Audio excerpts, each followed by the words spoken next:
because you always come in with the soundtrack. Wow. Oh no! Hold on.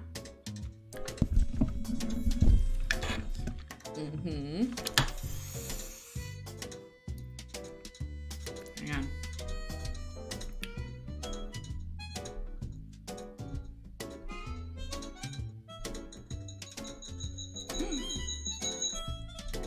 Hang on.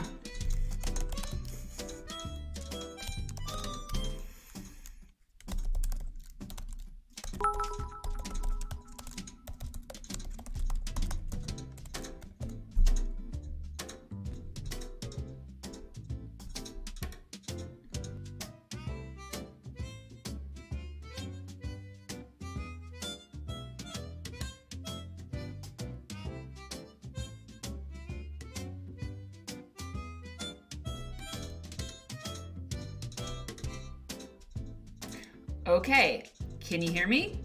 Yeah? All right. Not totally sure. Not totally sure you can hear me. Is everything all right? That's weird. Well, yeah? Is it okay?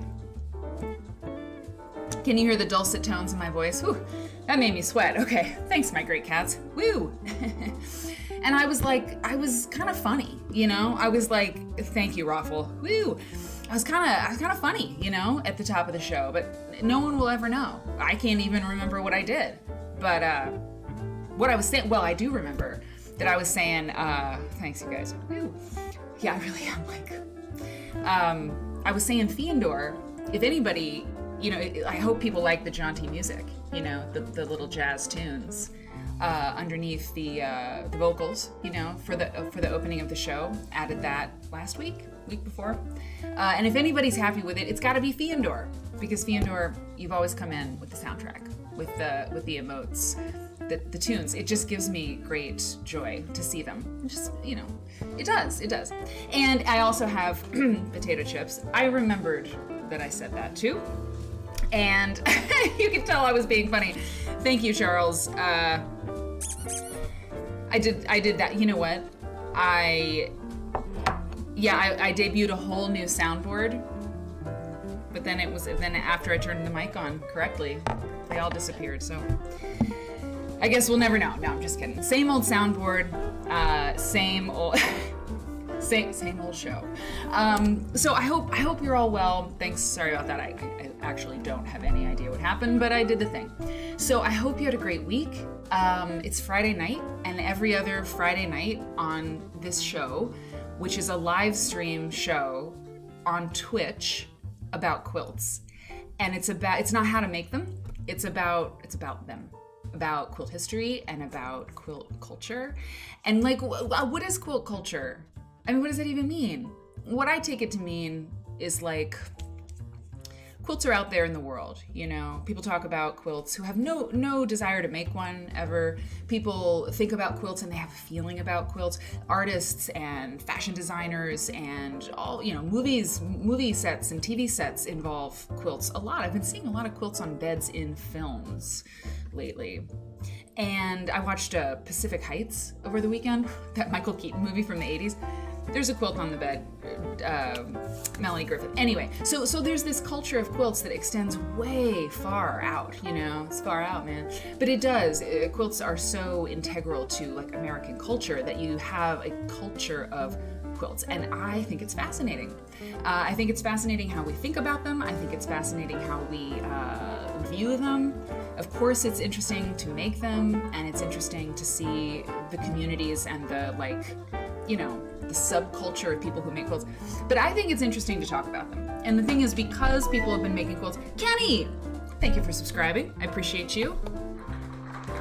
Actually, now we have the champagne cork. Hold on. Yeah. Molly, it might be your favorite night. Pimburrito just subscribed. Stoked to be here for a full Quilters newsletter live. Tonight's gonna be a great show. So anyways, yes, quilt culture, right? Okay, yeah. If you're here, you may be intrigued because you heard about the show from a fellow quilt nerd. Maybe you saw it on Instagram. Maybe you saw it on YouTube. I don't know, but I'm glad you're here. And tonight's show is a little bit different from the normal show. And the show recently had a schedule change. Always check the schedule tab on my Twitch channel page to know when the show's going live. Tuesday nights and Saturday nights. Anyway, so I've got announcements, but I'm gonna save that for later. I'm gonna try to do announcements like in the middle of the show, like kind of before the break. It's kind of a change I'm gonna make because we have a lot of things to talk about, but I don't want to spend the whole first part of the show just talking about stuff. I want to talk about quilts. Pepperito, thank you. I'm really sweating. Always makes me real nervous when I don't turn the mic on, but I'll be all right. So Friday night, every other week, we do Quilter's newsletter Friday. I don't know when it came up. It was some months ago, but we were talking about how cool this magazine is, okay? And Robin likes that. Robin, you like the change, the announcement change? I think it's good. Hype Train! Hype Train's coming, or did we do it? We did it! We did a Hype Train. Oh, I love that so much. It's so great. What do I do? We're out of control. That's what I'm gonna do. So we talked about this magazine at some point, and we like it, right? We like it. The Quilt Nerds, we like it. Why do we like it? This magazine that I'm holding up, this is from 1974. You see? January 1974. And to call it a magazine, like, this was kind of the moment for Quilter's newsletter. We did a Hype Train! I'm just hitting any button. Thanks, everybody. That's awesome. That's awesome. I appreciate you. Thank you so much. Thanks to all my subscribers. So this in 1969, Pastrami, thank you so much. You guys are fired up. It's Friday night. It's Friday night. I'm fired up too. Have a little wine. Used to drink wine on every show. Don't do that anymore, but Friday nights we do. Christmas! Oh, you're back. I'm so glad. I'm so glad to see you. So, you know, Quilter's newsletter started in 1969, and when it started, it was really a newsletter. Log Cabin Girl, you are in for a treat. I hope you stick around because I have information about the Quilt Nerd logo, and I feel like if you're into log cabins, you better stick around because I have a question about log cabins. Earth Girl Now, guys, it's amazing. What's happening? Should do Quilter's newsletter every night. So this Quilts Alive is here. Oh, Mary Kay. I'm really glad you're here, Mary Kay. I've been thinking about you because I know I'll see you in Lincoln, Nebraska soon for the Quilt Museum. The International Quilt Museum is turning 25 years old. 25 years old. That Quilt Museum is 25 years young, and there's a lot of cool people going to be there to celebrate that momentous event, including Barbara Brackman and Mary Kay Waldvogel and Tara Miller and Jonathan Holstein. I mean, it's like the who's who. Carolyn Maslumi. Yeah. I'm gonna bring my best, my Sunday best, and wear it. I'll bring it and wear it. Anyway, so in 1969, this woman named Bonnie Lehman started a newsletter, and it was like legitimately a newsletter. Newsletters are really, really hot these days, but they're all digital. But Bonnie started a paper newsletter, like a mimeographed newsletter, because there were all these quilt makers who were doing quilt things, and she was one of the first people to really connect other quilt makers with each other. My mother said often that Quilter's newsletter was the internet before there was the internet for quilt makers. And so, you know, this publication grew from a folded, like tri-folded, mimeographed newsletter paper, pieces of paper, to this kind of like staple bound, what's the word? I can't think of the word for this. Saddle? No, not saddle stitch. Anyway, it was stapled, and then over the years it becomes a glossy magazine, and it just was really a great magazine. It closed in, Mary Kate, are you here? Mary Kate, I haven't said hi to anybody yet, but I will as we go through. I don't want to miss anybody, but you know, we're trying different rhythms for this show. So I'll be sure to talk to you while we read through the magazine. So you know, Mary Kate, if you're in the chat, you were an editor at Quilter's newsletter for a long time. And it was a great magazine. And the reason that it was great, in my view, in its halcyon days, and it's for decades, there was great content. And that kind of seems obvious when you're talking about a magazine. Like, you want a magazine to have good content, of course. What happened to quilt magazines over the years, and I worked at a quilt magazine, I was an editor of a quilt magazine from 2010 until 2014. More and more ads, right? came to live in magazines for quilt makers because the industry got bigger and bigger and bigger. And it's great. It's great. There were more things to get and there was more fun to have and all kinds of patterns and fabric lines. And that's good. Nothing is ever black and white, except for Quilter's newsletter in 1974. But what happened to the magazines, and again, I was there, this isn't just like an opinion, this is like in my experience, seeing these older issues of Quilter's newsletter and seeing what the magazine looked like when it closed. I think there was content that was pushed out, thoughtful content. Poems used to be printed in Quilter's newsletter, and that thoughtful content was pushed out to make room for ads and various stuff, commercial stuff, because poems don't really sell fabric. I think they actually do sell fabric because I think these poems work on a person in a different way. Anyway, so we look at old issues of Quilter's newsletter on this show every other Friday because there's stuff to be learned. We can learn things from these older issues, and I think we can reconnect with what started all of this. Why are we here? Why do I care? Why do anything? Well, Quilter's newsletter from the early days can remind us, I think. And it's just fascinating to see all the people, like I mentioned, Barbara Brackman and like Mary Kay Waldvogel and like my mom, Mary Ann Fons. I mean, they were just little babies. They were just little baby people when they were featured in this magazine many times. We did 7 subs. That's amazing. That's so great. That's so great. Oh, I'm really neglecting the chat, but I will say hi to just a few of you. Right now, Robin's Nest is here, and Quilty Mouse, Mother Nature, happy Friday. Christine, Tani is here, Myra, Molly.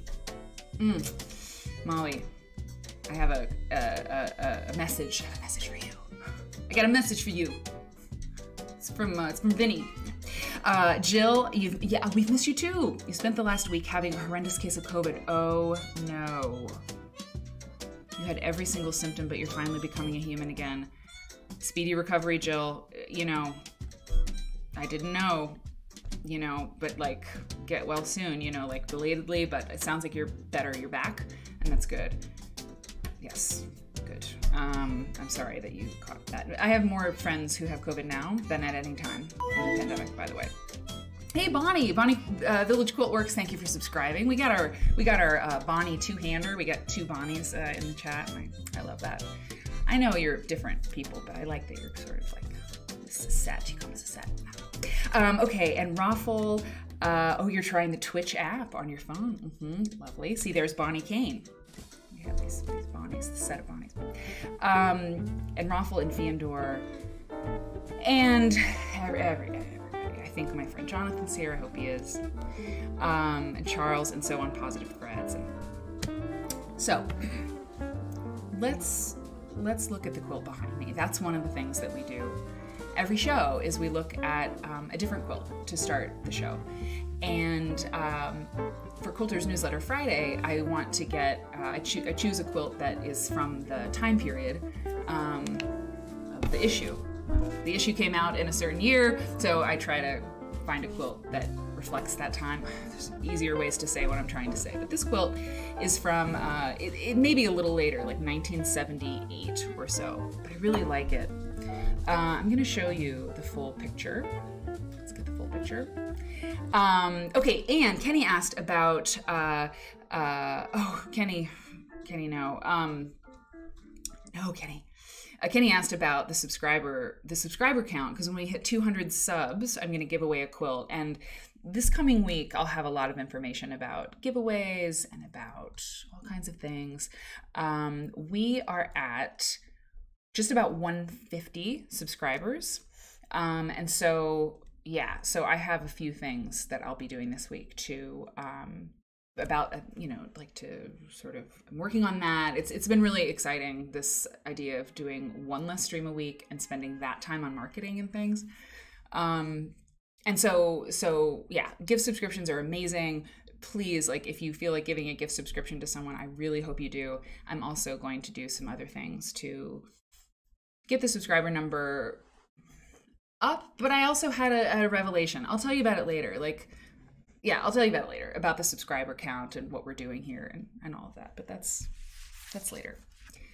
let's talk about this quilt, because that's what we're here to do, right? Talk about this, and not about like my marketing strategy. I don't even want to, deal with it. So this quilt is in the collection. No, sorry, this photograph of this quilt, and I have a few different photographs to show you of this quilt. This photograph is in the collection of the Library of Congress, and the Library of Congress, they've got a lot of quilts. I mean, a lot of photographs, and this particular help, I'm small. Yeah, I'm small. This particular photograph was part of, or is within the collection of the Quilts and Quilt Making in America collection. So Library of Congress, loc.gov. If you go to loc.gov, just clear your schedule for the rest of the day, because it's like a really great rabbit hole. It's like A+, 5-star rabbit hole. You can really get into the Library of Congress online offerings and not come up for air for a while. And if you put quilts into the search box, some of what you'll get is this Quilts and Quilt Making in America collection. There's something else, the Blue Ridge Parkway Folk Life Project. I'm looking at this here. It has 2,103 objects or items in that particular, if you click that link. They're not all photographs of quilts, but in fact, a long time ago, months ago, we actually listened to a recording from the Folk Life Project, a woman, a little snippet of her talking about her quilts back in like 1980 something, I think. They do oral history projects and things. Different folk life projects and different individuals do these projects, these oral history projects or these documentation projects, and the Library of Congress has that material. And so you can go in and, look around. Hey, Anon Maker and Liz D. Liz D is here. Lillian. And so, Sibby Mac. Blue Ridge Parkway is in North Carolina. I believe it is. Ivy Kadivy. Oh, and I am in Chicago. I came back the other day. So this particular image, and I'll show you this one too. Hang on. This particular image, let's linger on this one just for a second. Whoop. Is of, it's block quilt. So it's been photographed. It was photographed in 1982. It is part of the Blue Ridge Parkway Folk Life Project collection, which was done in 1982. The picture was taken on 35 millimeter color. This image comes from a 35 millimeter color slide, so that's what's been documented. The quilt was made in 1978. So I think 1982 is when they put this into the collection, because I think 1978 the Quilts and Quilt Making in America is sort of the parent category for this, and it's Quilts and Quilt Making in America 1978 to 1996. So I think we're talking about 1978 here, yeah. And the person who made this is Donna Choate, and the photographer was Geraldine Neva Johnson. It was created in Allegheny County. I'm sure some of you will know how to pronounce that. And yeah, North Carolina, you're right. Let me pull up the other pictures I have of it. So there's so many quilts in this collection. You should go to the Library of Congress, and I can put the link in the chat. Hang on, let me just open these. I can put the link in the chat, and I will, because you should look at these quilts. There's many. There were many quilts that they documented, and many of the makers are photographed as well. Amazing people. I mean, their faces and the oral history, the excerpts that they have, the audio recording, they're wonderful. And what's interesting about these pictures too is that they showed me one of the pictures I saw from this collection was one of the first times I realized that this idea of an African American quilt, that, you know, that the kind of Gee's Bend style, improvisationally pieced, the breeches quilt, which is, you know, made of denim or work clothes. That was, looking at these photographs was one of the first times I realized, oh, people, you know, white folks and other people, it wasn't the improvisationally pieced quilt, the work clothes quilt, the everyday quilt.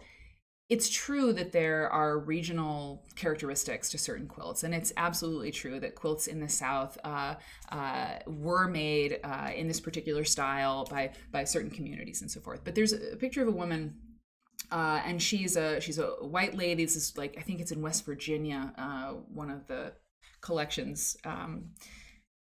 Takes pictures, it shows pictures of people in West Virginia, and it's a quilt made out of breeches, and it's made out of work clothes, and the person is not a person of color. And it was just really interesting for me to be like, oh, okay, the style of the everyday quilt, the style of the make-do quilt, or the breeches quilt, it's not a color line.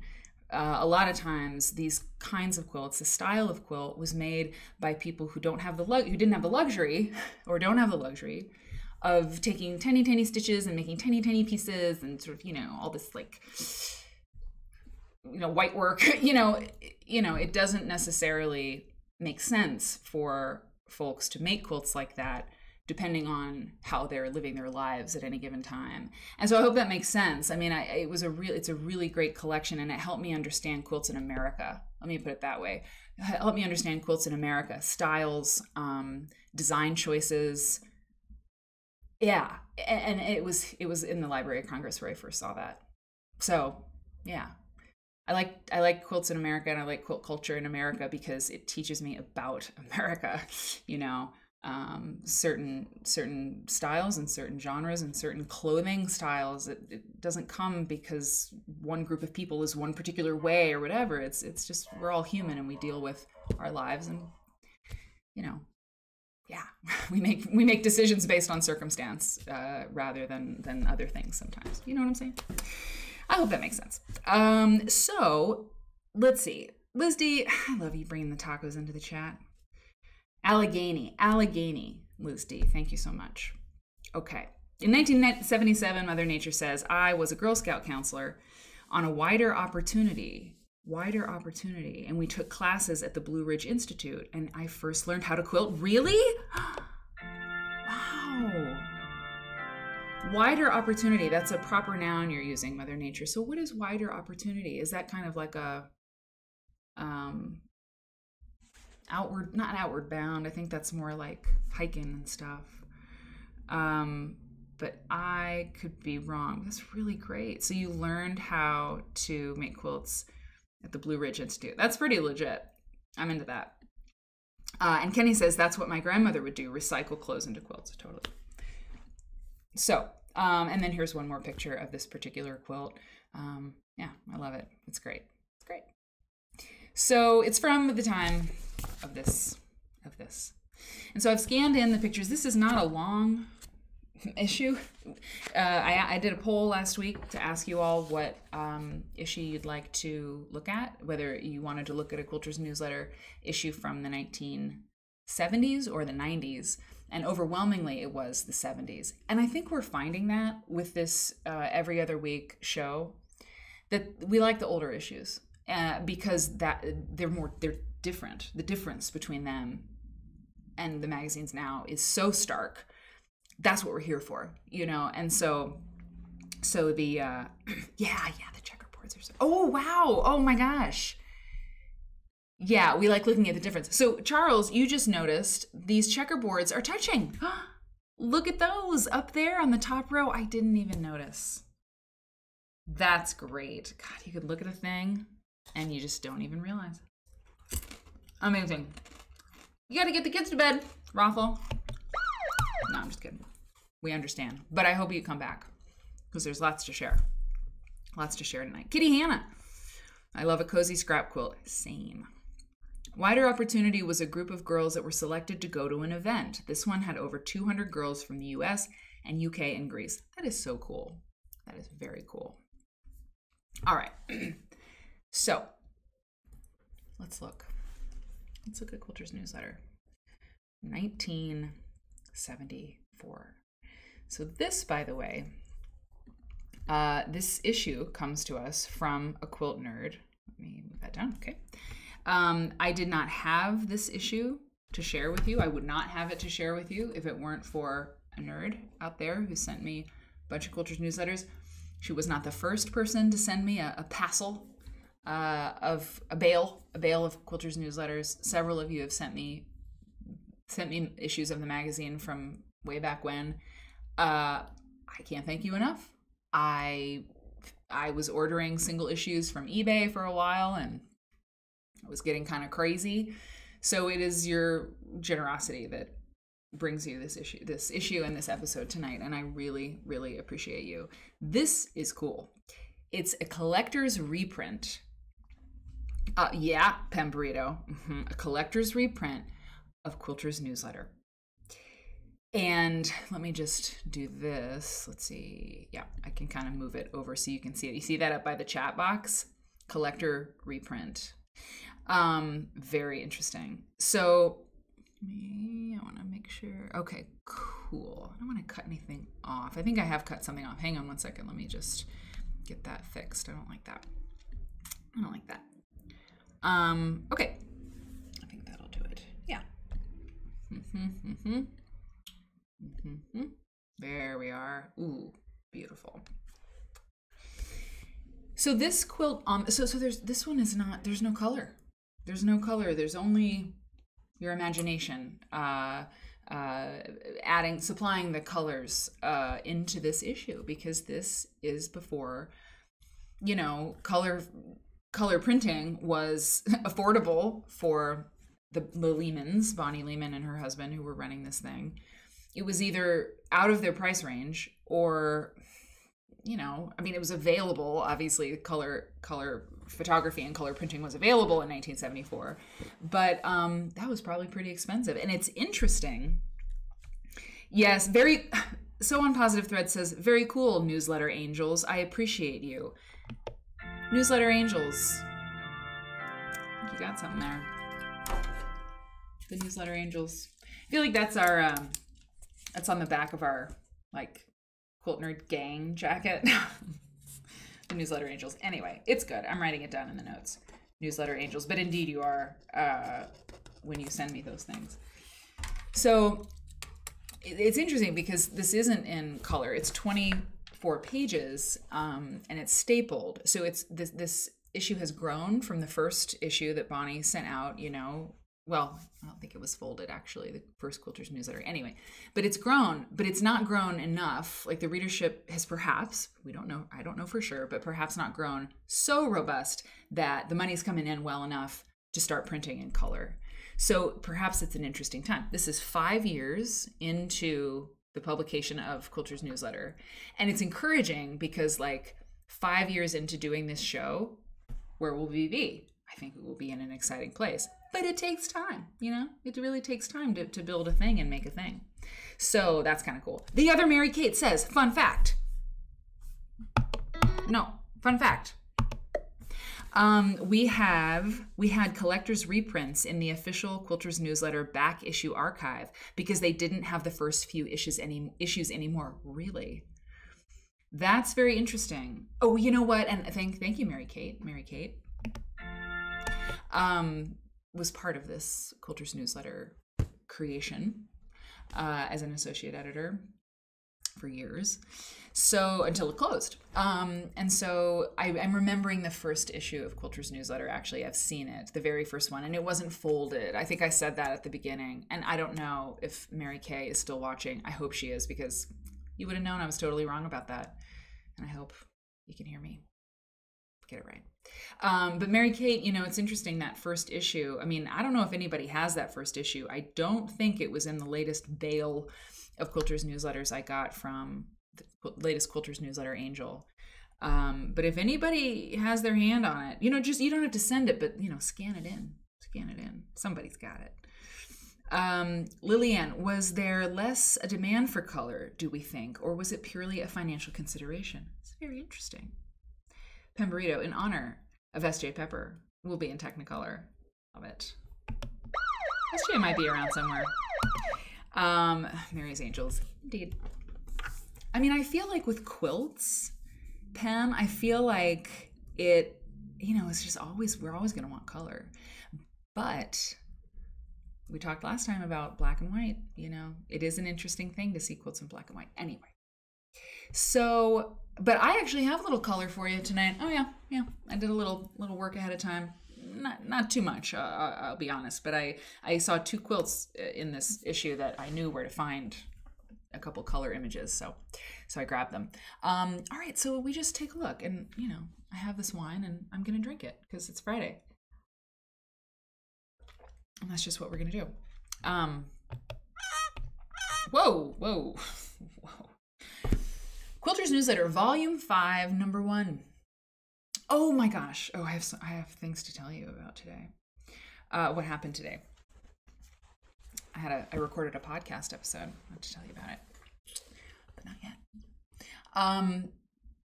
Lehman Publications, Colorado. I think the Lehmans were always in Colorado, right, Mary Kate? I mean, they were there when they started it. And then they were in Golden, Colorado. Anyway, I think it was always a Colorado-based publication. Single issue price. Let me zoom in. Oh, sorry, I'm not zooming in. We got to zoom in. Check this out. 60 cents. It was 60 cents for a single issue. Special double issue. Interesting. 75 cents. You get a lot more magazine for your money if you go with the double issue for 75 cents. Reprints of issue 1 through 8, 12 and 13, 125. Interesting. Back copies of issues 30 through 33. Wow, look at that. They're moving their back stock. You know what? Quilt Folk magazine does the same. If they've, got extra issues of one particular state or whatever, they'll run a special. I mean, but then, Quilt Folk, we've reprinted the Iowa issue number 2 ever. We've reprinted it like 4 times. And it's a huge operation to reprint a magazine. So it's like a big deal. So the fact they reprinted it all is like awesome. Yes, people were saying the quilt on the cover looked like roses. Indeed. I think we'll see it again inside the magazine. Yeah, this is a zine. It really is. It really is a zine. It's like very punk rock when you think about it. Quilter's Newsletter in the early days. Mary Kate says, per Bonnie's obituary, she and George moved to Denver in 1953. Interesting. Okay. So it was, so they were there a long time. They made Colorado their home. I read that Denver's like one of the best cities in the country to live in 2022. It's not my jam. But I get it. The airport is intense. It's good though. Anyway, so 1 year subscription, $5.25. 2 year, okay. Overseas postage per year, $150. Anyway, published monthly. After a while, I know that they went to 11 issues a year. I'm not sure when. But yes, come visit sometime. That's right, you're in Denver. Wait, no, you're in Colorado. I'll come visit you. Mary Kate, I will always come visit you. And if I'm going through Denver at some point, I will tell you. And I'll just kidnap you and we'll go have margaritas. It's just the way it is. They went to 11 issues a year because they combined July and August at some point, right? Which makes sense. You're moving to Colorado? Well, then I'm moving to Colorado too. There's just too many of you in Colorado for me not to go there. Kenny and Mary Kate, it's a good time. Okay, yeah, it's all by mail. Why not order a copy as a gift for a friend also? Would that be like a gift subscription on Twitch? I think so. For every copy you order as a gift, at 60 cents each, we will send you a free pattern. You may send all orders, subscriptions, and correspondence. Things to do in Denver when you're dead. Yeah, song, not movie. Lily and I also think about that sometimes. Castle Cripps, you were raised in Denver. Kenny needs a local long armor in Denver. Somebody's got a tip. You got to do it. Castle Cripps, we have several Seattle people in the Quilt Nerd community. Mother Nature, minimum wage in 1974 was $2 an hour. You get the Nerd Award so far. That's a very good tip. $2 an hour. Very interesting. Coming in the next issue. Easy to make quilts for single beds. Single girl. Well, I mean, just if you don't know, Denise Schmidt, a brilliant designer, the double wedding ring quilt we all know and love. Early on in the modern quilt zeitgeist, Denise Schmidt designed Single Girl. It's a very popular pattern. Everybody seemed to be making Single Girl, and it was based on or inspired by double wedding ring. Double wedding ring, Single Girl. It's great. We gotta talk about Denise Schmidt sometime. Shadow box quilt, the palm. So here is Bonnie's letter. She opens, I skimmed this. It's like, have you made it through Christmas? You know, it's kind of crazy. It's January now. You made it. And she says, when you do get a chance, Lily, it's awesome. Interesting. When you do get a chance, Bonnie says, to sit back and plan your next quilt. Choose one in the following pages. She points us to the one on page 7 and says, I've seen it done up in red and green, also in pink and red. She recommends soft colors. Okay. Here she is saying, you know, this is good advice. It's evergreen advice. I've reminded you several times in the past to sign your quilts by embroidering your name and the date somewhere on the back. It doesn't hurt to bring up the subject again for the benefit of new readers. I get letters every month from collectors expressing regret that many antique quilts they see can't be accurately dated, or the names of the makers can't be verified. Don't leave your heirs in doubt as to who made that lovely quilt you're now working on. It's so true. And let's see. Oh, look at this. Oh, wow. Jane from California says she would like to make a Quilter's newsletter quilt, and that when it's finished, she will send it to me so I can take a photo for Quilter's newsletter. She asks that all readers who are interested in being in the quilt send her a 6-inch square embroidered with their name, city, and state. The 6-inch squares should be unfinished. This is great. So I'll have to look for the February 1974 issue and see if I got it from my Quilter's newsletter Angel, and we'll take a look at the quilt. And don't leave, because at the break, before the break, or actually right after the break, guess what my mom did? She finished the Puppykins quilt block sketch thing. So just today, she emailed me the block and the drawing for my puppy quilt that I love so much. You all know, the nerds who've been around, and if you haven't been around, don't worry, you're going to learn about it. There's a wonderful little quilt, and it has a puppy on it. It's very strange. It's wonderful. And I found it on the internet, and I bought it. And my mom drew out the shape of the puppy, and it will be free to you, the subscribers of this show. Because when you subscribe at $4.99 a month, tier 1, you get fun emotes that you can use in the chat. You don't have to watch ads. And you get access to the Discord, where we chat and hang out and share pictures. And I also share things like the pattern that my mom, the stuff that my mom has done and has offered the Quilt Nerds who are subscribers. It's a drawing straight from Marianne Fawn, so you can make your own puppy quilt. I'll show you the drawings. You'll understand what I'm talking about in just a minute. Yeah, after the break, because I gotta get it pulled up on the computer. Tumbling block. Oh, tumbling block is super nerdy. Super nerdy. Okay. Really? Okay. So anyway, so Bonnie's talking about that. Okay, great. So what else is happening here in this magazine? I'm going to move this over here for us. What's new and news in quilting? Remember, you know, Mom was like, this is the internet for us, this magazine. It was. Another quilt maker, quilt, you know, QN is Quilt Nerd too, you know. Another Quilt Nerd subscriber is recognized for her quilt making skills. This is Margaret Richmond of Fort Worth, Texas. Hey, Sue on Positive Threads. Thank you for subscribing. I appreciate you. You're a lifer for 4 months. Thank you for subscribing for 4 months. And you subscribe with Prime. If you're a Prime Amazon member, you get a free Twitch subscription every month. You can subscribe to a Twitch channel for free every month. You should subscribe to this one, obviously. So look at this lady. Look at this lady. So she makes fashion items that show quilting or that use quilting techniques. And she makes quilts and she sells them. And she's featured in the February issue of Decorating and Crafts Made Easy. So she's rocking it. Entrepreneur, selling her wares. And that it's a good time to tell you that today I taped the podcast with Lady Lancaster. I was on location with Quilt Folk all morning. Did great. We did some wonderful stuff for this new media project. It was wonderful. And I went straight from being on location, filming for Quilt Folk, right to where I taped a podcast for Lady Lancaster. And Lady Lancaster is a company run by this lovely woman, Elizabeth, and she makes clothes out of quilts. And she invited me months ago to be on her podcast and talk about the issue of people cutting quilts up to make clothes.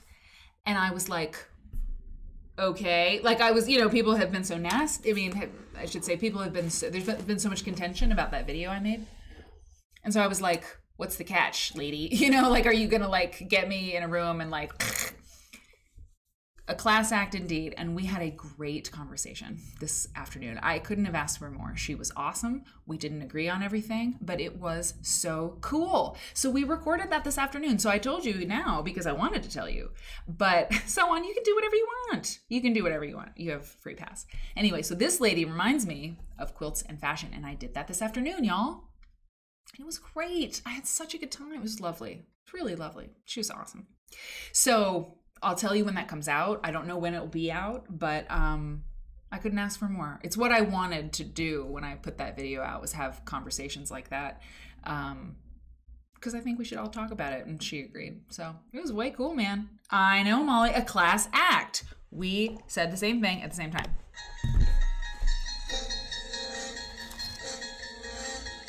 Oh, that's weird. Okay, so here, they're so that's cool, right? Isn't that cool? So Lady Lancaster. So if anybody's gonna buy quilt clothes, go get them there. And don't tell me. No, I'm kidding. Okay, this is news, and Quilter's newsletter is telling you that look at this. This is great. This is great. This is a hot tip. Ms. Magazine, exactly, Mother Nature. Look at this. The December issue. Whoops, sorry. The December issue of Ms. Magazine. So that's Ms. Magazine, 1973, contained a good article on quilts. Featured was Mary Strickler's quilt. Interesting. The shop in San Jose, mentioned several times before in Quilter's newsletter. Do you know Mary Strickler's quilt? That shop was owned by Julie Silber's mom. And if you know Julie, God help me, I'm wrong about that, but I'm not. Oh God. No, I'm wrong. Okay, wait, no, am I wrong? Shit. If you're watching this and you know the answer to that, you know who you are. Is that right? I don't know if that's right. But Julie Silber, a great quilt collector and quilt dealer, like one of the best, period, for decades, a really amazing person. She has a great Instagram and just a really wonderful person. She lives in Berkeley and she's a quilt dealer. She's just really cool. And I believe that was her mother's shop. Is that right? Okay. I'm not going to say it. I'm just going to say I think that may be true. Anyway. So, yeah, Ms. Magazine, December 1973. I'm into it. So they're talking about shops. Okay, let's get some. Okay, here we go. Okay, I'm going to move our screen back to sort of center here, okay? So, the Smithsonian Quilt Collection, that's where we're at right now. Already on page 4. Page 4 out of 20 pages. I mean, this thing's going to go pretty fast because it's just not very long. Who has been to see this, the flag? I mean, the flag. This patchwork, it says, this patchwork is the flag memorialized by Francis Scott Key in the poem that became the lyric of our national anthem. Have you seen the flag? Have you seen this one that's in the museum. I mean, this in 1974, it says quilt lovers visiting the nation's capital can see at the Smithsonian Museum of History and Technology the most famous pieced work in all American history, the Star-Spangled Banner. And it is the Star-Spangled Banner, and it's huge, and it is pieced. But yeah, you saw the flag. But I think Ben says just go with it. I'm going with it. Isn't it in the National Museum of American History now? Maybe they retitled it, they renamed it or something. I remember seeing it, and I remember not understanding what this V thing was. Like, was it like a mending? I think it's some sort of mending thing, but it's very random. Maybe it'll say. But this article also says before you go to the textile collection, you'll pass the Bible quilt, which has been on exhibit on the first floor for about as long as the new History and Technology building has been opened. How interesting. Huh. At least I have seen it in different places each time I have visited the museum since the opening of the new building. That's very interesting. So the Harriet Powers Bible quilt, which of course most of us will be familiar with. Hey, Little Bird Stitch! Yes, it's laying flat, Mother Nature, the big flag, exactly. I don't think the Harriet Powers Bible quilt is like always on display anymore. But I don't know. You know, maybe, hold on, let me go over here. I shouldn't assume that everybody knows what the Harriet Powers Bible quilt looks like. Because I said G's Bend earlier, you know, G's Bend quilts. Not everybody knows what those are either. So I want to show the Harriet Powers' Bible quilt. Harriet Powers made 2 quilts that there are 2 extant quilts that she made. It's a famous quilt, famous story. Let me get a good, oh yeah, that's a really nice version. I'm gonna go like this. Whoa, sorry. All right. What are you doing? Okay. Go like this. And I'm gonna go like this. Look how quick. So quick. Yeah. So that's the quilt in full color. And we've never really talked about it in a big way, in a focused way. We can, we will, we should, of course. But this is the quilt that they're talking about. And Harriet Powers was originally, she was enslaved for much of her life, and then she was free after the Civil War. She sold this quilt that she did not want to sell, but she eventually had to sell for economic reasons and reasons of economics. Anyway, it's a masterpiece. Hey, Linda ARP. Linda ARP. That's our champagne cork. Probably don't need to say it anymore, but what if no one knows? Stitch and Deb. Yes, that, you know what? I want to go back to that flag. So anyway, the Harriet Powers Bible quilt. Now you've seen it. We will talk about it at some point. Yes, look at this man. Look at that man. He's so tiny. And the flag is so big. That's really big. That's like almost too big. Okay. So they're talking about the exhibit. At the time of this writing, this quilt, the Harriet Powers quilt, is near the textile exhibit. And you know what I should say? I should say this. Look,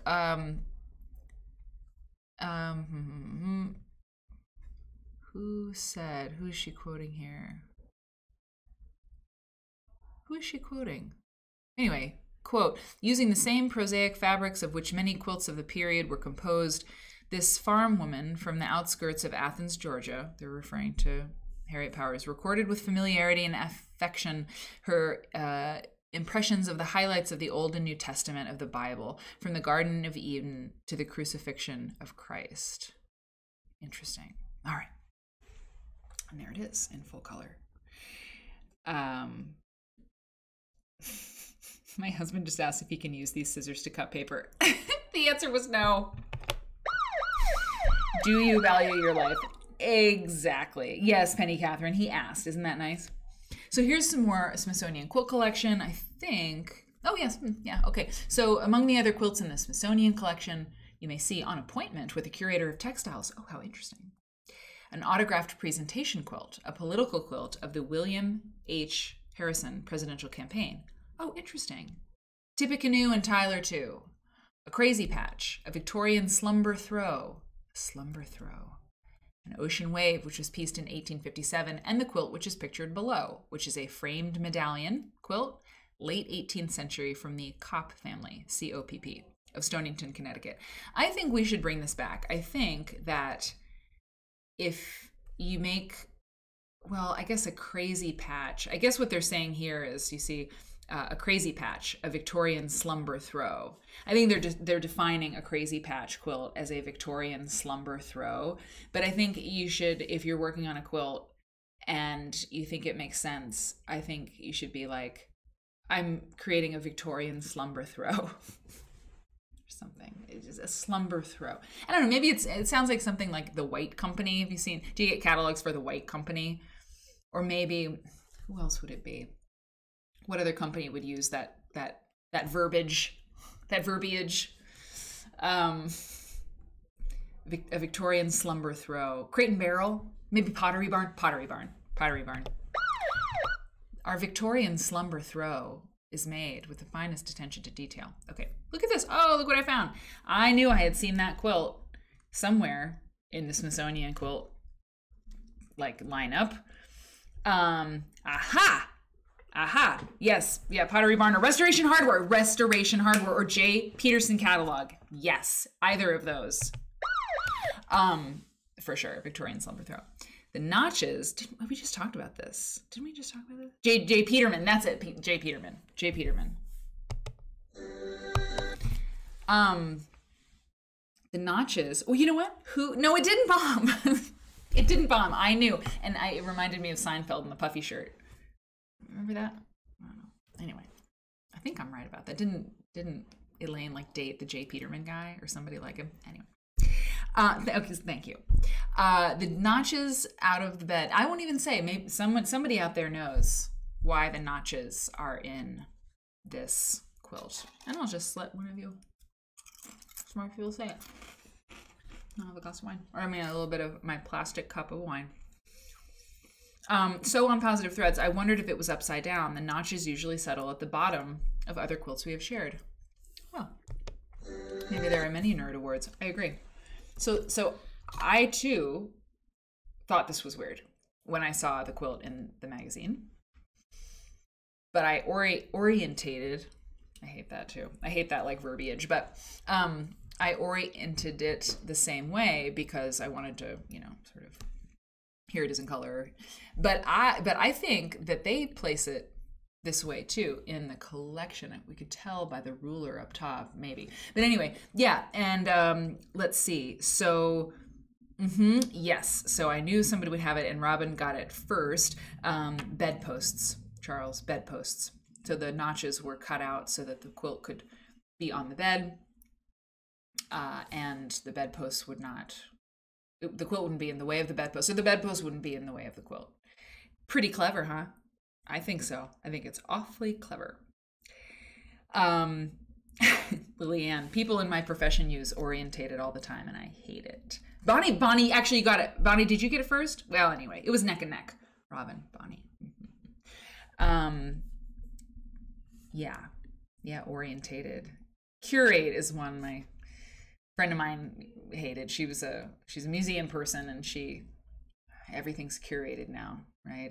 I've curated this menu selection. I've curated this content for you. I don't know, maybe curating content is true, but anyway, she was like, it's not curation, it's selection, or So, but this is an interesting quilt. It's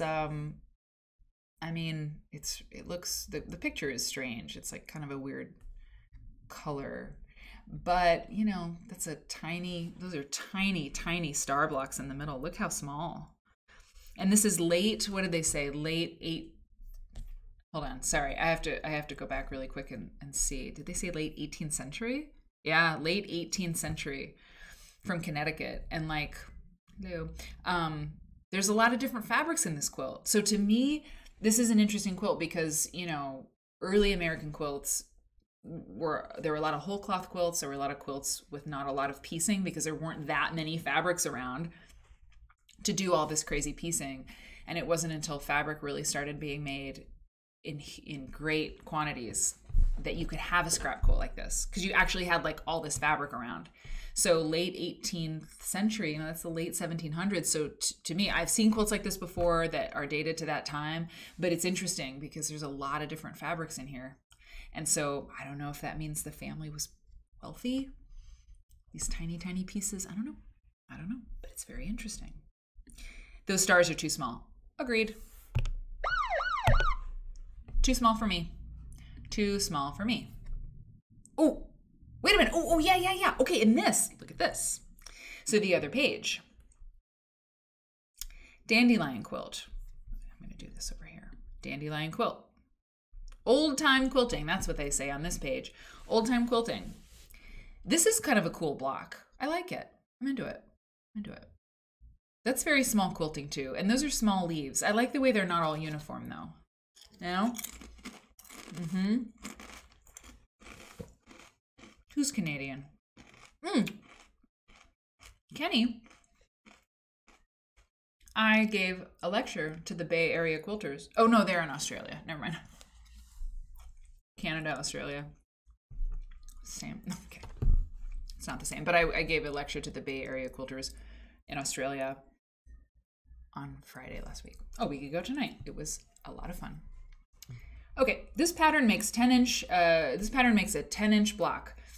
Add a 1/4 inch for seams when cutting pieces. Because you had to cut your pieces using scissors, special scissors that you use only for your quilt making.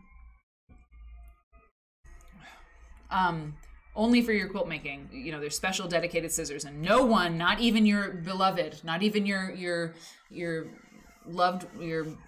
beloved. Sorry. Sirens tonight. No one can use your quilt making scissors for their projects. Hang on. Eat a crisp.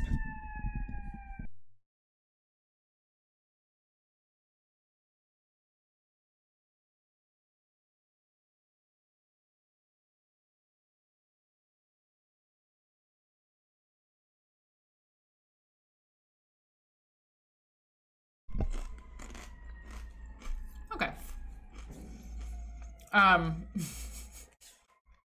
Okay, interesting. Don't even look at them, they're not even scissors. Exactly. Yeah. I think, didn't I share that my sister used my mom's rotary cutter? Yeah, I think I shared that grisly story last week, but yeah. So yeah, mom was cutting out these templates, you know, using cereal boxes, and it was just a different time. But anyway, so look what this says. Photograph above, reprinted from Needlecraft, the Home Arts Magazine.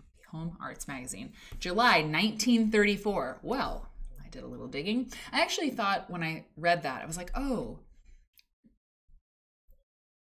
I know the cover of that magazine, but I was thinking of something else, but it doesn't matter because I found it anyway.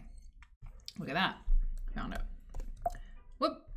Needlecraft, the Home Arts Magazine. Well, what? Anyway.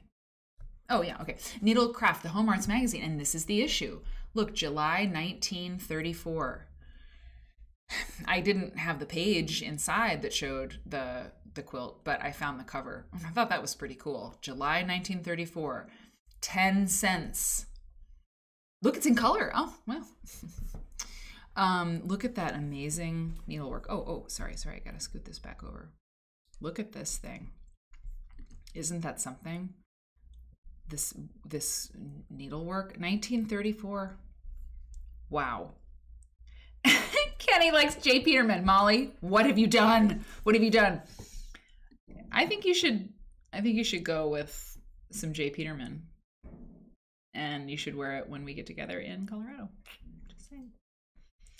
Pembrito, the sirens are for someone who touched a quilter's scissors for unauthorized purposes. Thank you. Exactly. There needs to be a fairy tale about someone using sewing scissors for paper. Yeah, there does. There does. A cautionary tale, an Aesop's fable, you know? Yeah, what happened to them? Well, and then there's our horror movie. Someone, maybe someday when I have time. I'm going to do the script. We're going to write the script. I'll come to you with the draft. We'll have a workshop. And the horror movie is The Quilt Maker or The Quilter. And because when you think about it, the quilt thing would be terrifying. In the wrong hands, a quilt person, perhaps a quilt person whose quilt was, cut up into rags, to be used in the garage, or like for a hat or something. The angry quilt maker comes back from the dead and murder with needles. With rotary cutters, with her scissors. Ooh, this is good. This is good. Now, we're talking about your special scissors that are only for your sewing. No one in your family can use these scissors for their dumb things that they do. You can't cut open a box from Amazon with your sewing scissors. I mean, it's really bad. We need sharp scissors for what we do.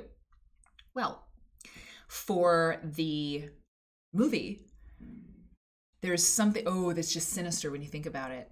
If the quilt maker, she has these scissors and they're really sharp. They're so sharp because they're only used for killing. I mean, if you killed a lot of people, they'd probably get dull. But my point is, but she cuts, right? She cuts, she slices and dices, and it's like really sharp scissors because that's all they're used for. So there's something. I am on board too, Molly. We've got a lot of work to do, and I think it's the beginning of many projects. I'm serious. Yeah, we got to get on the horn. Anyway, so here's the thing. So the quilt maker has to be. I mean, is she victorious? Is all the murder does it work? It's not the way these movies usually go, but it's our movie, so we can do whatever we want. But there should be something. The scissors that's a thing. There's something there because if they're only used for killing, then perhaps the person who steals them away from the quilt maker, maybe they're able to use them for some other purpose, and maybe that makes her more angry, or maybe they're able to use it on her in a way. You know what I mean? If there's this rule about, hey, NDH, you just subscribed. Hello to you. We're discussing our horror film that we're going to make. It's very original. Literally has never been done, I don't think, where the quilt maker gets murdery on everybody. And she's a ghost. And she's a murderer. And she's from the future. And she's a robot from space. We're going to get everything in. All of the tropes. The scissors are her Achilles heel. That's what I'm trying to get at, Kenny. Exactly. The scissors are her Achilles heel. Or maybe she gets a box from Amazon and she really needs to open it. And she's like, no one's looking. It's fine. And then she melts or something. Okay. Oh, I love when we talk about this because you all are so creative and you're you have very good ideas. Okay. You'd like to play the comic relief in this movie? Charles, you're hired. El Riggs is here. You forgot it was Quilter's Newsletter Friday. But you're only on page 7. You've missed about an hour. It's true. There's 21 pages in this issue.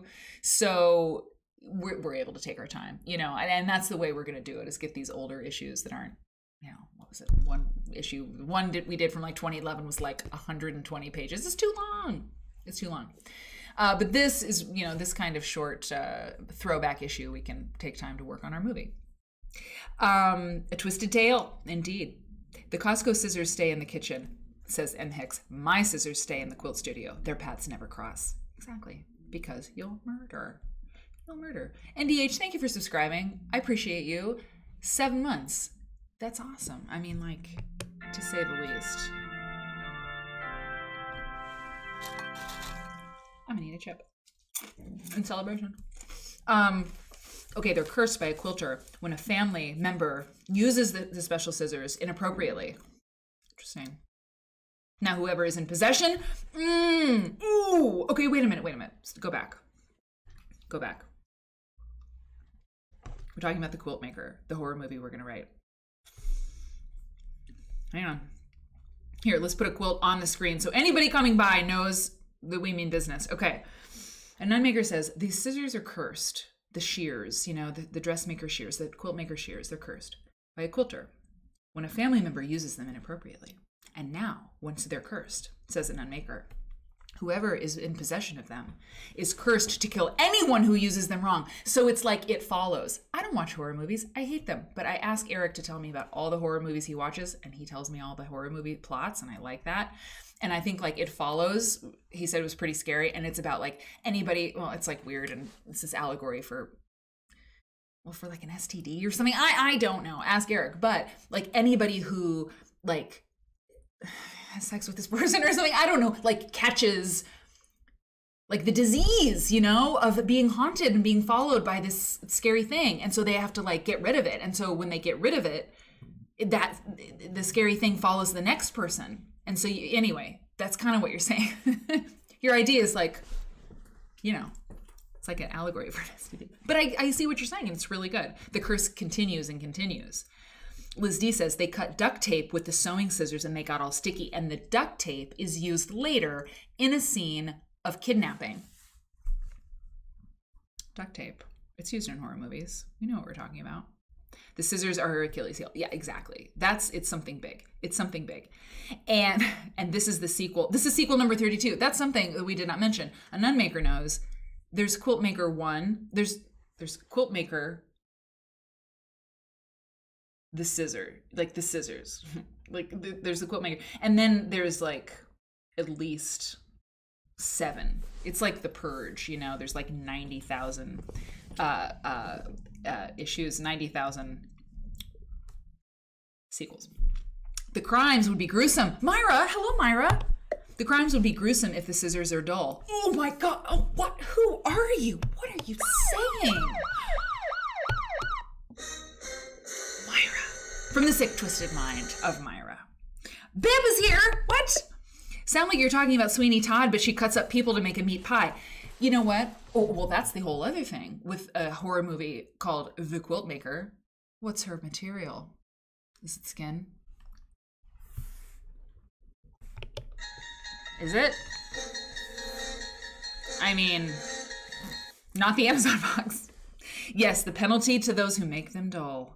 If we want a diversion, oh God. I'm keeping that link. I'm copying that link, Pem. We might do a link. We've never watched a TikTok video.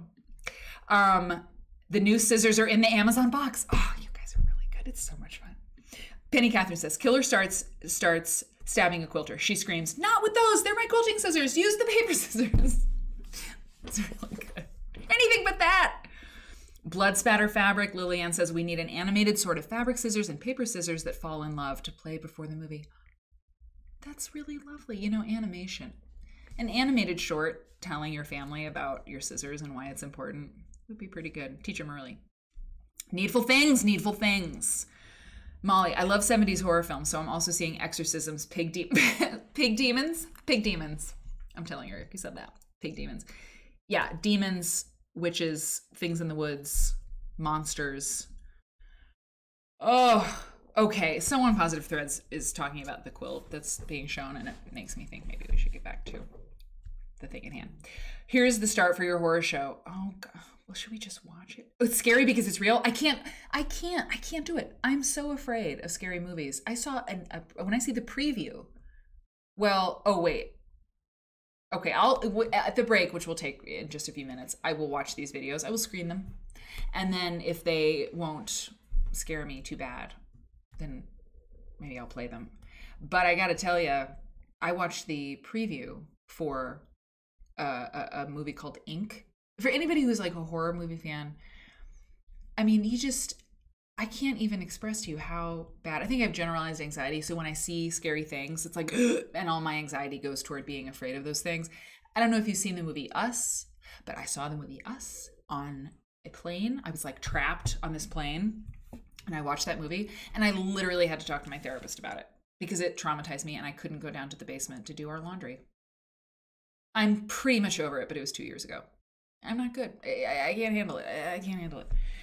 So I don't know. I have to be careful. I watch things like this, like even a preview, And then I tell Eric to leave me be. But then I ask him what the movie's about. Okay, anyway.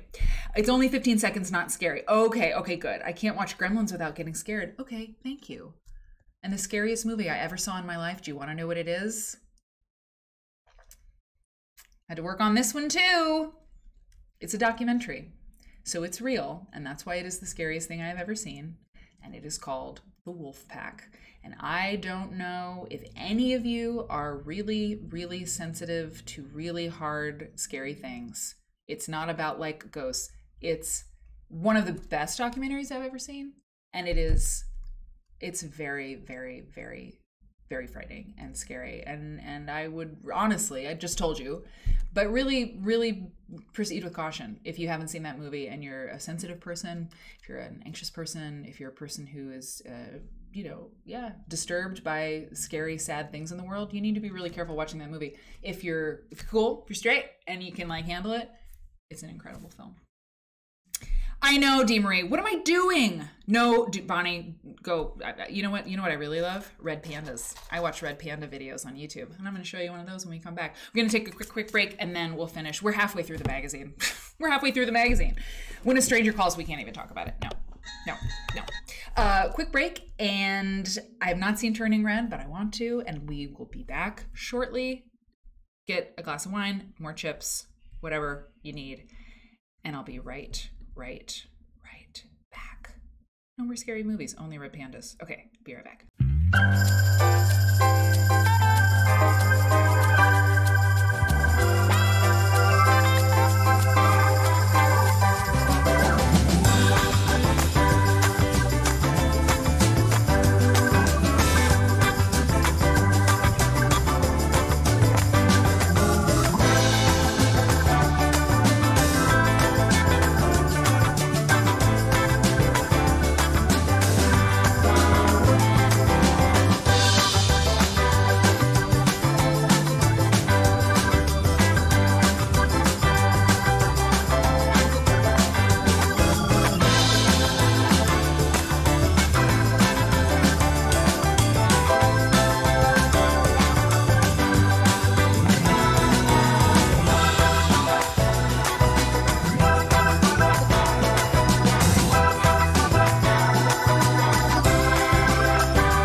Okay, hey, we're back. We're back, and yeah, horror movies. Yeah, oh yeah, yeah, exactly. Penny, I'm with you. So this is great. So Pem, you were right. You were right. This is good. Real quick video from Pem Burrito. I didn't watch it, but I saw what I see what you're getting at. I see what you're getting at here. So it looks like this is a hashtag with on TikTok with fabric scissors. So you're not alone. See, 924,000 views altogether. So let's see what people have to say. When you get to use your new fabric scissors only for two days, and then your family uses them on duct tape. Right? Oh wait, I gotta get small. Oh no, hang on. Sorry, I didn't have it right. All right, sorry. She's amazing. Yeah. People understand. Yeet! I'm gonna use these scissors to open it. Julia, no, those are my hair cutting scissors. Don't do that. What did I tell you about scissors that are for things are not scissors? Throw them really high. No, it's like my fabric scissors. I hide them from him, and he always finds them somehow and cuts things with them. They won't stay sharp if you just cut random stuff with it. You have scissors made out of fabric? Look over there. Oh, don't you dare. I'm not gonna cut your hair when you need a haircut again. Okay, I'm sorry. I don't want He's not sorry. I don't like him. This is great. Look. It's scary. It's scary. I'm scared by that. Are for fabric. They are fabric scissors. If you use them for anything other than fabric, I will cut you. This is great. But not with these. Oh, that's so cute. Oh, that's great. I will cut you, but not with these. Adorable. Love it. The girls that get it, and the girls that don't. Which brand vinyl do you like? Cricut brand. Let's start there. 4 out of 10 wouldn't recommend. Never sticks to the mat. Never cuts the way you want it to cut. Weeding. Horrible. With 2 L's. Don't like it. Cricut brand sucks. Scissor brand. Sizer brand. Caesar brand. I don't know. Fire. Not gonna lie, but I recently had a project where it was cutting weird. Maybe my needle is dull. Maybe my little cutter fine point thing is dull. I don't know. We got to figure that out. Because I like me some scissor brand. The Paper Studio from Hobby Lobby never disappoints. Always gets the job done. Never let me down. Always 50% off at Hobby. That's vinyl. Hey, That's here's a a fun little way different. to piss off your wife. I'm just gonna use these fabric shears to open this. I will kill you and everyone you love. I will kill you and everyone you love. God bless Hey, you. here's a fun way to piss off your wife. I'm just Boo, gonna use these fabric boo. shears to open this. I will kill.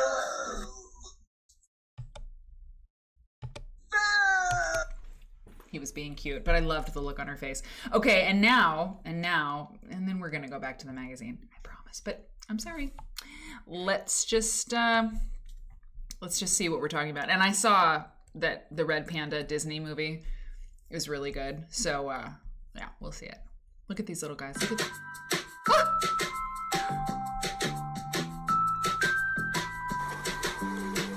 Look at them. Look at them. Look at them. They're just so sweet. They're just so sweet. Bonnie Kane. God, you're funny. Look at them. They're I don't look at Twitter, but Eric does. And there was some tweet that was like, oh boy, or maybe it was a comment on a video for Red Pandas. It's like, oh, it's the raccoon fox dog puppy we've all been subconsciously needing, in our lives. It's funnier than that. Look at these little scamps. They're just little scamps. They're just scamping around. You came for the Quilt magazine, but you stay for the pandas. I know. Molly, I can't look at this. I feel physical pain. I'm not kidding. Like, sometimes Eric will show me, there's a Twitter account, Red Panda Every Day, or Red Panda Every Hour, or something. It's too much, because they go like this, they go, and they like attack. Oh God, okay, sorry everybody. Jam make stuff. Well, you've walked into an interesting show. Okay, I mean, we're looking at red pandas, but we're gonna go to the quilts. I mean, I hope some people are like, this is great. I love this show, this Quilt Nerd show, because you never know what you're gonna get. Some people are like, I like quilts. I don't know what you're doing, but if you don't like this, I don't know. Like, I think we need to talk. Anyway, all right. Well, that's that. And that's, oh God, I love them so much, I can't handle it. Let's go back to the magazine. I appreciate the diversion. That was good. It's nice. After the horror movie thing, that's why it even came up, you guys, because after we talk about horror movies and how we're going to make a horror movie, Stokey Ware coming in with a brilliant comment. A Quilt Nerd comment, if I've ever heard it. Stokey Ware, it's good to see you, by the way. Is it a bad sign if you're looking at red pandas and thought about ombre? No, it's not a bad sign. It's a great sign. You're right where you need to be. And they are ombre. They're perfect. I'm so glad you're here. It's awesome. So yeah, we talked about red pandas because we talked about the Quilt Maker horror movie that we're making, and everybody got a little freaked out. Not everybody, but anyway.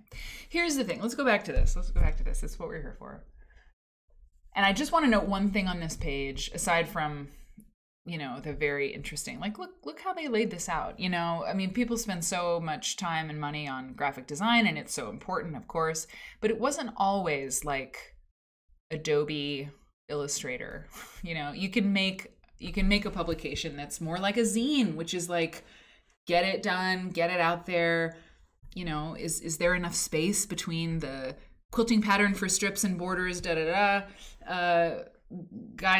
there, and the actual template or pattern? I mean, I don't know. I don't think that would fly these days for many publishers, but it's fine.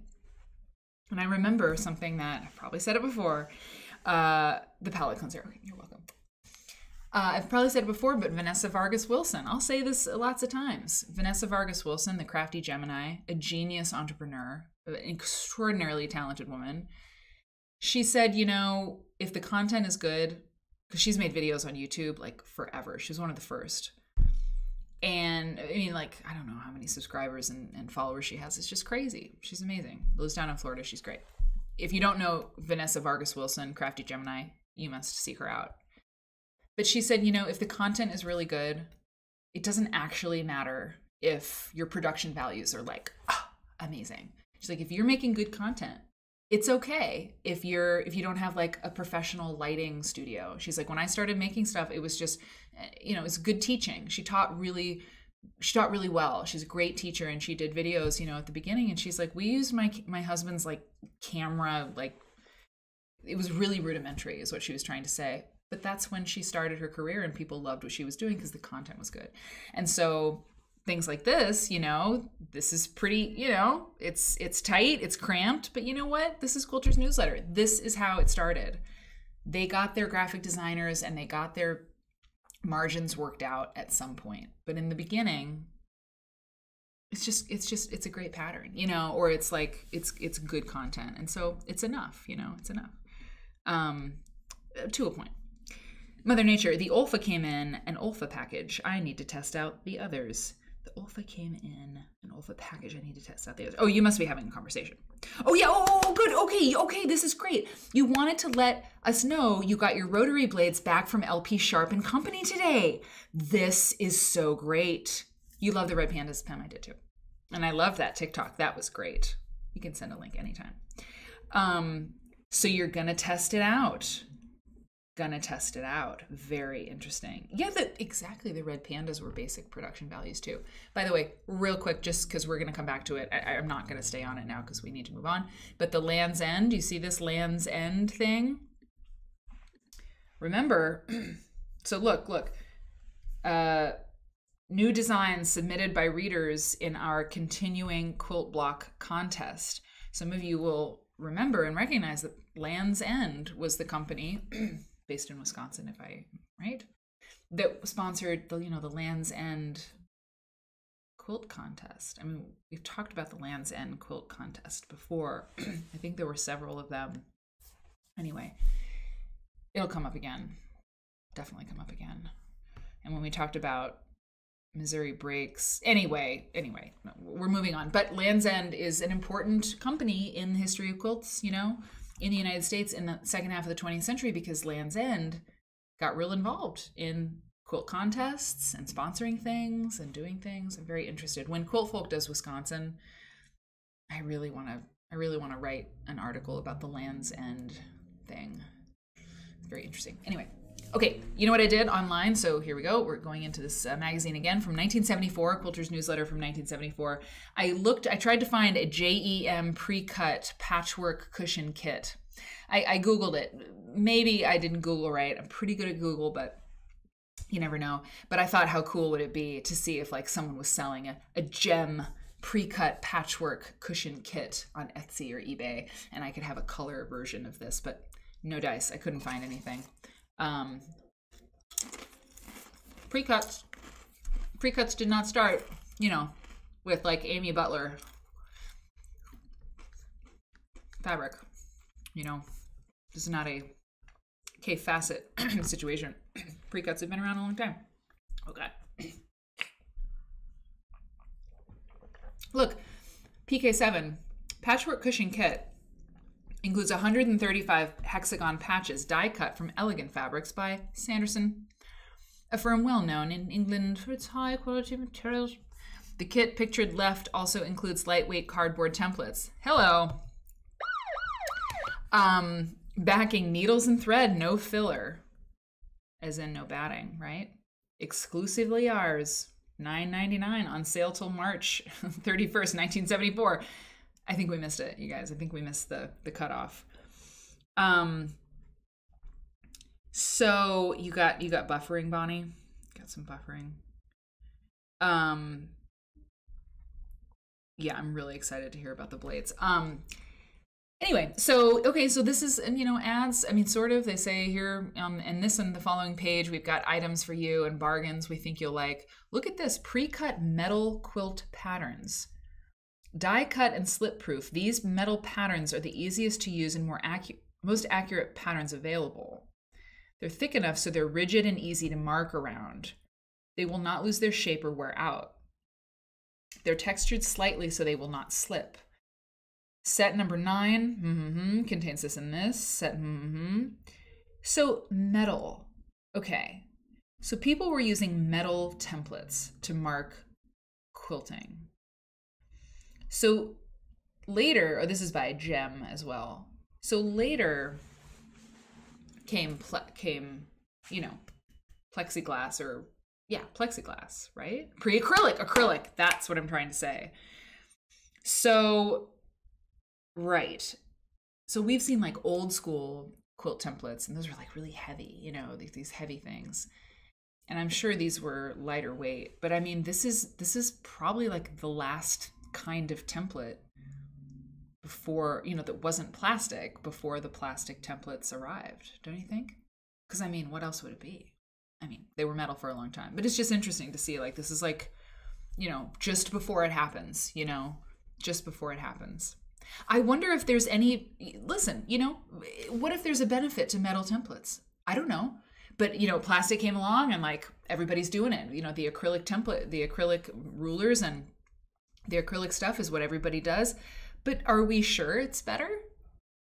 I mean, I don't know.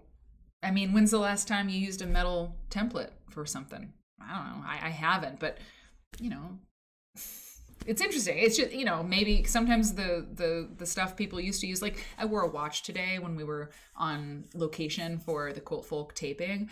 I put on my watch because it's faster to look like if I need to know what time it is, sorry, you ready? I'm going to show you what a watch is like, but like this is faster than getting my phone out and clicking it on and looking at the time. Sorry, wiping away the notifications on my phone and finding the time. Like a watch is faster. It's more efficient. If people are worried about being efficient and fast these days, it's like, well, a watch is faster. Maybe metal templates for marking quilts. maybe it's better, but we're just like, oh no, you know, plastic. I don't know. I don't have the answers. Oh yeah, Raffle's saying the transparency of acrylic is a definite advantage. This is a very good point. Yeah, like that's very good. So being able to see through is totally the case. Like acrylic is clear. Yeah, felt like sweets. Everyone's like, Mary, definitely acrylic is better. Yeah, you're right. You're right, that was ridiculous. Okay. Finger guard. Okay, we got a finger guard. One time I was like, that's ridiculous. This silly tool for your hand, this spoon thing, and like it was totally a tool everyone loves. Oops, sorry. And I know this is still a thing. The finger guard or the thimble, the leather thimble, or you know, yeah, this is great. I have a leather thimble. Yeah. Oval quilting hoop with adjustable stand. Hoop is 18 by 27, made of wood. Okay. Lovely. Whoops. All right. Okay. See some bargains. Not going to be able to get them anymore, but that's all right. And here's a letter. So I'll give you the 411 on this letter. Dear Bonnie, my quilting friends, and I enjoy the magazine. You've urged readers to send in pictures of what we're doing. And she talks about she started a club. And she says, for several years, we've demonstrated quilting at the Pioneer Days Fair in Tennessee, sponsored by the Andrew Jackson Elementary School in Kingsport. There's a museum. Okay. Some of our country's history can be told through quilt patterns. So we decided to make a sampler quilt to donate to the Children's Museum. We showed our blocks in all the classrooms and ended up helping 2 5th-grade classes start quilts of their own. One class made an Indian hatchet quilt. The other chose the shoe fly pattern. We've been to other schools. We've quilted at historical restoration sites. And we've been asked to help the Girl Scout troops and other organizations. It's been wonderful. Oh, for me personally, says Miss H.S. Pridgeon of Swannanoa Avenue, Kingsport, Tennessee. She says, for me personally, it has been most fulfilling, promoting 2 of my loves, history and quilting, at the same time.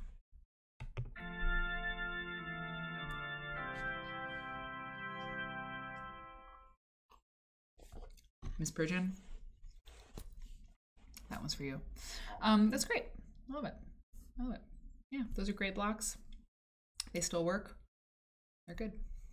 Okay, Farmer's Wife. Stitch and Deb. Hey, Stitch and Deb. I think the metal ones were for tracing around. Yeah, I think they were tracing around. Yeah, that's true. I think the inside was cut out so it had a 1/4-inch border. Yeah. I don't know. I suppose any template, I mean, anything will work. People used to trace around saucers, you know, like saucers are still good, like teacup saucers for a good curve, you know, if we're doing like a drunkard's path or something. Anything will really work. From the private collection of Marcia Spark. Okay, so one of the things, guys, because these pictures are not, I mean, it's great to see this. We don't have to read every word. You know, I looked for this quilt. I looked for the Colorado Women's College in Denver. I looked at the college. I looked back, you know, I tried to find this quilt. I also tried to find this quilt via the Colorado Women's College in Denver, you know, kind of taking that road. It was made in 1910. It's a redwork quilt. I also tried to find a quilt similar to it, you know, with these different presidents, and I couldn't find it. I couldn't find anything that really made sense to put into this. So it's a redwork quilt. It's portraits. It's pretty cool. But I mean, color is an improvement, right? You got to admit. Kenny's used saucers, flying saucers. Interesting. Yeah, I mean, and I also looked for a quilt that was similar to this to illustrate, but we know. Okay. Because the thing is, I have an announcement. I want to show you the Quilt Nerd logos. Those of you who are here on the Friday night show, I want to show you where we're at with the logo. We're almost there. We're going to add color next week. Rohan's schedule and my schedule. have been challenging, but I have the logo, what I like, and then we're gonna add color. So I want to get I'm gonna do a poll. I've got 3 versions of it, of the logo. I would love to have your opinion. I know. Easy quilt making lesson number 42. Setting arrangements. The best way to show various ways to set blocks together is through pictures and drawings. Agreed. This month we show you 3 versions of the same pattern.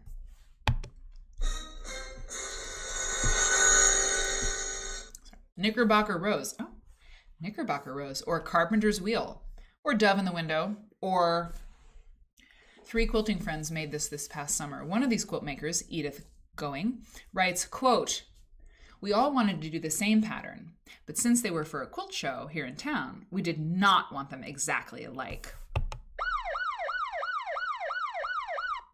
Number 1 is the way we imagine the pieced blocks were originally set together.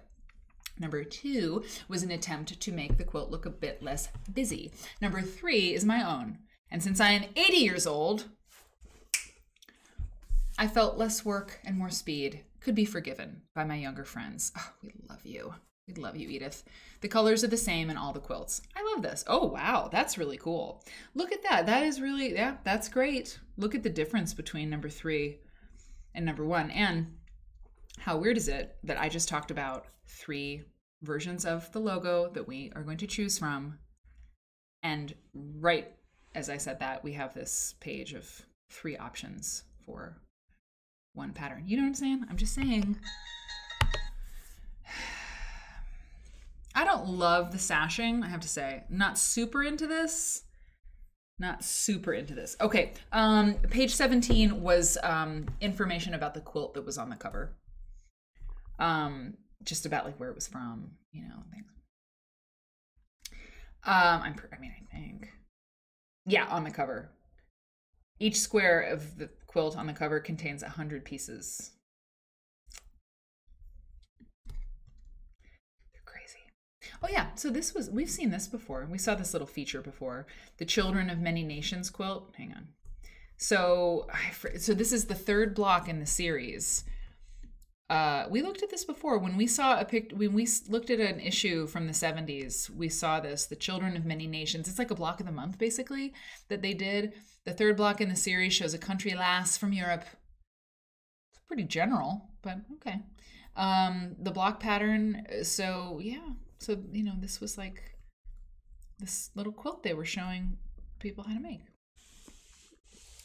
Yeah, maybe the sashing version of that Dove in the Window was better. Oh, hold on now. Hold on. Myra has been inspired. Hold on. Because whenever somebody's like, okay, like any of you who start out a comment, I haven't even read your comment yet, Myra, but anybody who starts out with a comment that's like, okay, that's it. Or like, okay, fine. Or like, well, here I go. Like it means business. So Myra's like, okay, so this has inspired me to make my own modern shapes, cardboard templates for a quilt I have in mind after I'm done with the one I'm working on. So thanks, Mary, and Quilter's newsletter. I think that's like genuine, like, so thanks, but it's also like, thanks, now I'm making templates. I think we know what you mean, but that's awesome. It's awesome. And Molly and I have, we're doing a presentation and a whole thing. And now, I mean, and also Molly, like, yeah, okay. So I've been working on the Bertha Beckstroth stuff in the morning. I've been blogging and writing in my journal and getting back. It's just, anyway, it's been a good thing to have these mornings sort of mine again. Anyway, it doesn't matter. But, you know, this 12 Quilters book project, you know, I think I mentioned, I've been reading about Bertha Beckstroth and I've been drafting out a thing, you know, for this book pitch, which the whole idea happened on this program. You know, there should be a book. We should pitch a book about 12 really phenomenal quilt makers. The stories of these women or men, I don't know, but I've got kind of a list. And the idea about this book, and I'll tell you one thing, the reason I mention it, because there's a development here. So So anyway, Molly, you're just involved in all of these projects. So yeah. The idea about this, you know, Quilters, 12 Quilters, the story is a nonfiction book about these different people. Oh God, what was I gonna say? Oh yeah, there's a development about it. So I was talking to my brother-in-law Jack, and he's a filmmaker. I mean, a professional. That's what he does. He makes movies and he makes commercials, and he's a fabulous person. And so we're talking about the documentary project I've been wanting to do for so long, and all of this. And when I told him about the book, I was like, you know, I want to do this documentary project because I want to do it. I want to make a short series for like Netflix or HBO, you know, about quilting in America, the history. And I want to do it just because I got other stuff I want to do too. You know, I want to make sure I make this thing so I can move on to do other things. I was like, I want to work on this book, you know? And he's like, what's the book? And I was like, well, you know, on the Quilt Nerd show, we started thinking about, you know, this, how people could, nerds who were interested could help me research each of the 12 quilt makers, because I can't write a book and do all the stuff and make the show and all the stuff. But if we do it together, if people research the different quilt makers and bring the research to me and we talk about it, then I can do the writing, because I love that part, and I'm decent at it. I hope so. I've been doing it a long time, writing things. And so you know what Jack said? Because we have to find a production company to sign on with this project to get it made, you know, to sell it to a network. And he was like, well, if I were you, and he knows, he's like, if I were your manager, I'd tell you to fast track the book. Because if you have a book out like that, then people will be excited about that. Like, you can sell the rights to the book to do the thing. You know what I mean? So it's all working together, Lillian, I'm telling you. So anyway, I wanted to tell you that. And yeah, Molly, yeah. Anyway, I'm gonna need your help. I'm gonna need your help for lots of stuff, but it's interesting, right? That the book actually is like fast track the book. I was like, okay, I will do that. Anyway, so Birth of Mextroth is the sample chapter that I'll put together and pitch the book, and if they say yes, then we got to write a book, y'all. So we'll figure out our AQSG thing, and then we'll write a book. Okay, great. Oh God, we're almost, look at this. Is this, hold on. Yeah, this is the last page. This is the penultimate page of the magazine. Look at this. We're landing this plane. It's 5 to 9. This is like exactly a 2-hour show. Crazy. Yeah, I mentioned poems. Look at this. They've got a poem. I'm gonna read it to you. Don't read ahead. Look away. I'll read it to you. I know, right? Yeah. The archives. Oh my God, I have to tell you something about Birth of Mextroth. Okay, wait. Okay. Picks up pencil. Patchwork Spring. Oh, it's spring! By Marcella Bechtel. Don't read ahead. Should I put on red pandas? No. Okay. I'll just trust you. A golden patch for sunshine. A deep blue patch for rain. A soft rose patch for the sunset. Bright green for the sprouts of grain. Deep brown for the just turned furrow behind the old plowshare. And this lavender matches the lilacs whose fragrance fills the air. Outside, the snow is blowing as chill winds whistle by. But my scraps spread out around me bring scenes of spring to mind. While I carefully join the patches, it seems that in my heart warm sun shines, the roses bloom, and the icy blasts depart. Perhaps some other winter, when the days are cold and gray, my patchwork quilt will bring me the warmth of a summer day. Once more I'll smell the lilacs and hear the robins sing. So, in the depth of winter, I'll have my patchwork spring.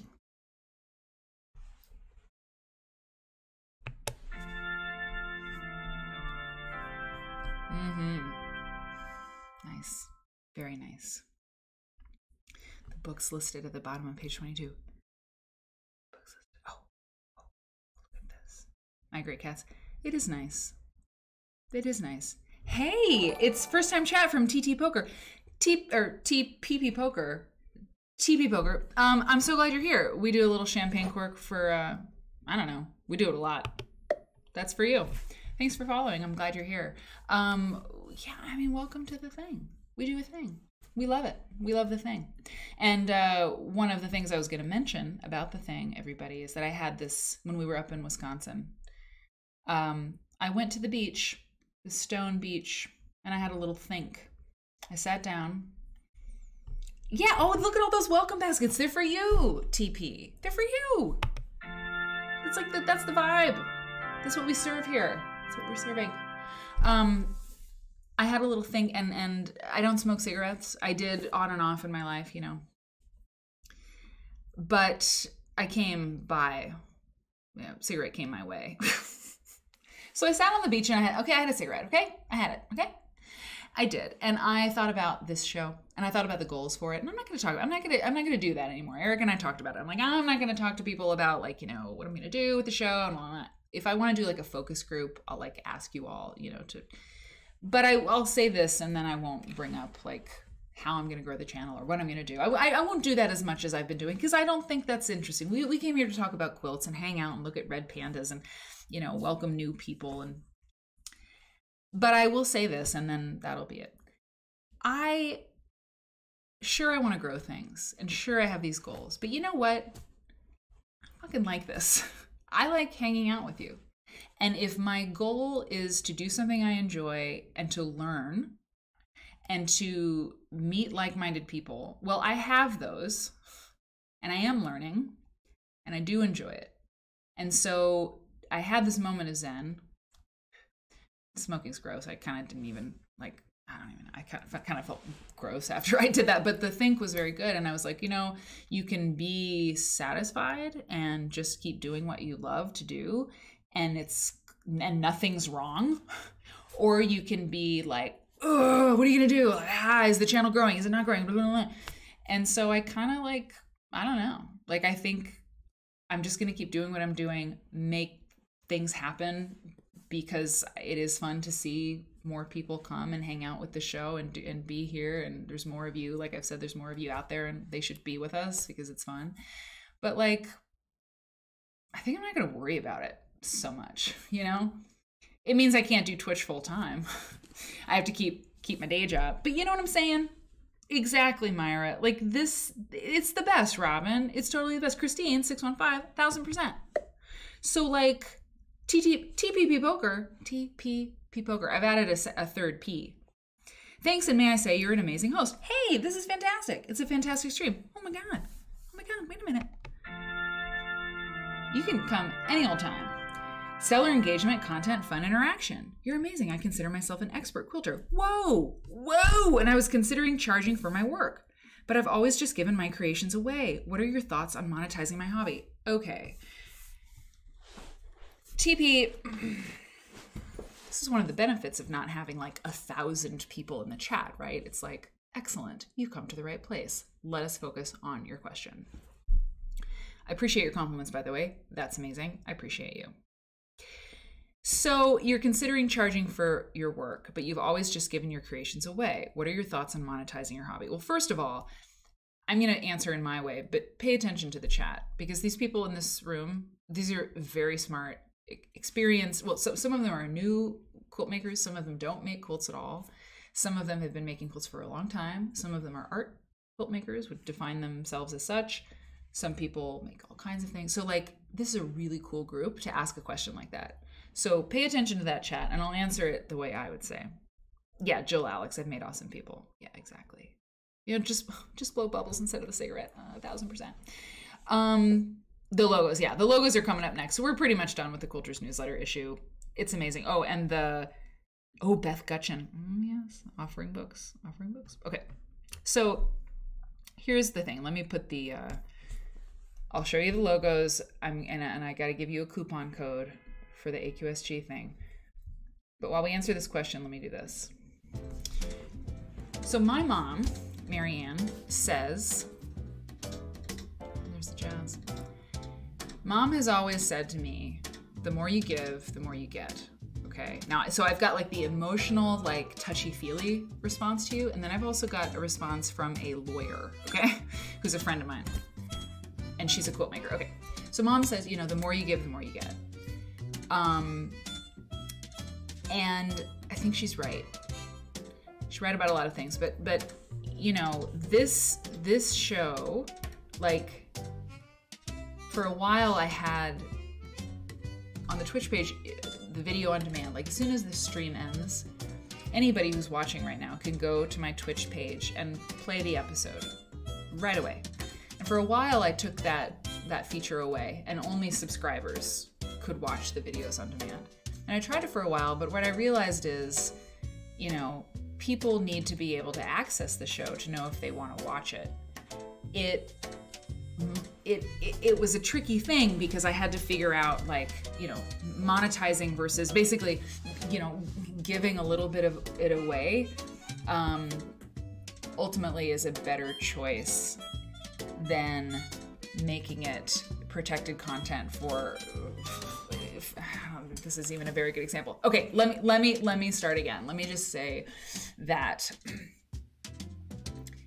if I don't worry about the money part and I just concern myself with, like, you know, doing this thing that I love and giving it to as many people as possible, I guess I feel like if I do that, I'll get better and better at making this show, and people will want to contribute to it. This model is a little bit different perhaps than what you're talking about, which is maybe pattern writing or book writing or stuff like that.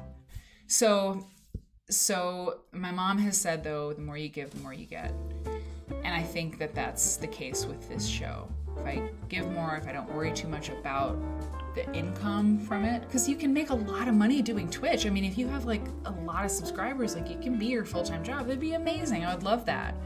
But I think if that's my focus, I think it's going to take me a long time to get there. I got to be like, here's this thing. If you support this, if you like what I'm doing, it would be great if you, like, kicked a buck into the, you know, into the kitty, right? Kick a buck to the kitty. So the other thing is, my friend who is a lawyer, right?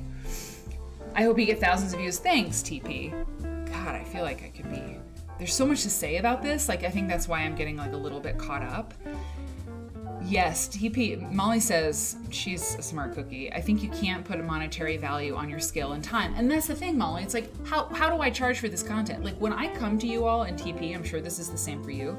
Like, what you bring to the thing that you would give people, like, everything that you see, what you get when you watch this show, it is my experience as a host on camera. It is my experience as a presenter on stage, as a performer in the theater, and a lecturer.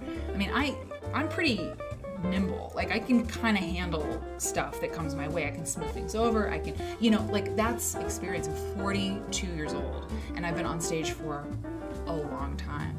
So, like, how do I put a price on that? And how do I put a price on, like, knowing what I know about quilts and bringing content, you know, multiple times a week? It's like Molly said, you can't put a price on what you do. So you have to kind of come with a different structure and how you're going to price things, right? Bip says, Bip is very wise as well. Everybody's smart. I agree with you. Neflinster. What did Neflinster say? Hang on.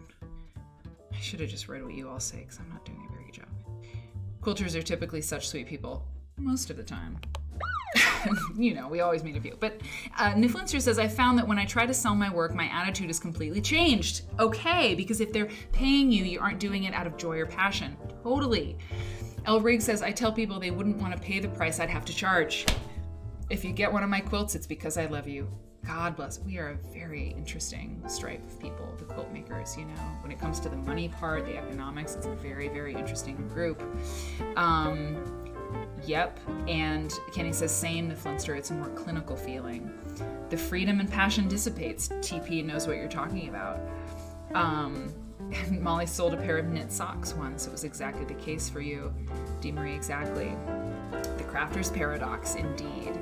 Oh, that's good. Pem coming with the hot links again. TP, if you see that chat from Pem Burrito, copy that link and watch that. I'm sure it's got good stuff in it. And yeah, Bit made a quilt on commission. It was the worst. I talked to a quilt maker today she's like, I can't take any more commissions. I work at my day job all day. I can't make what I do for fun, quilt making, also a job.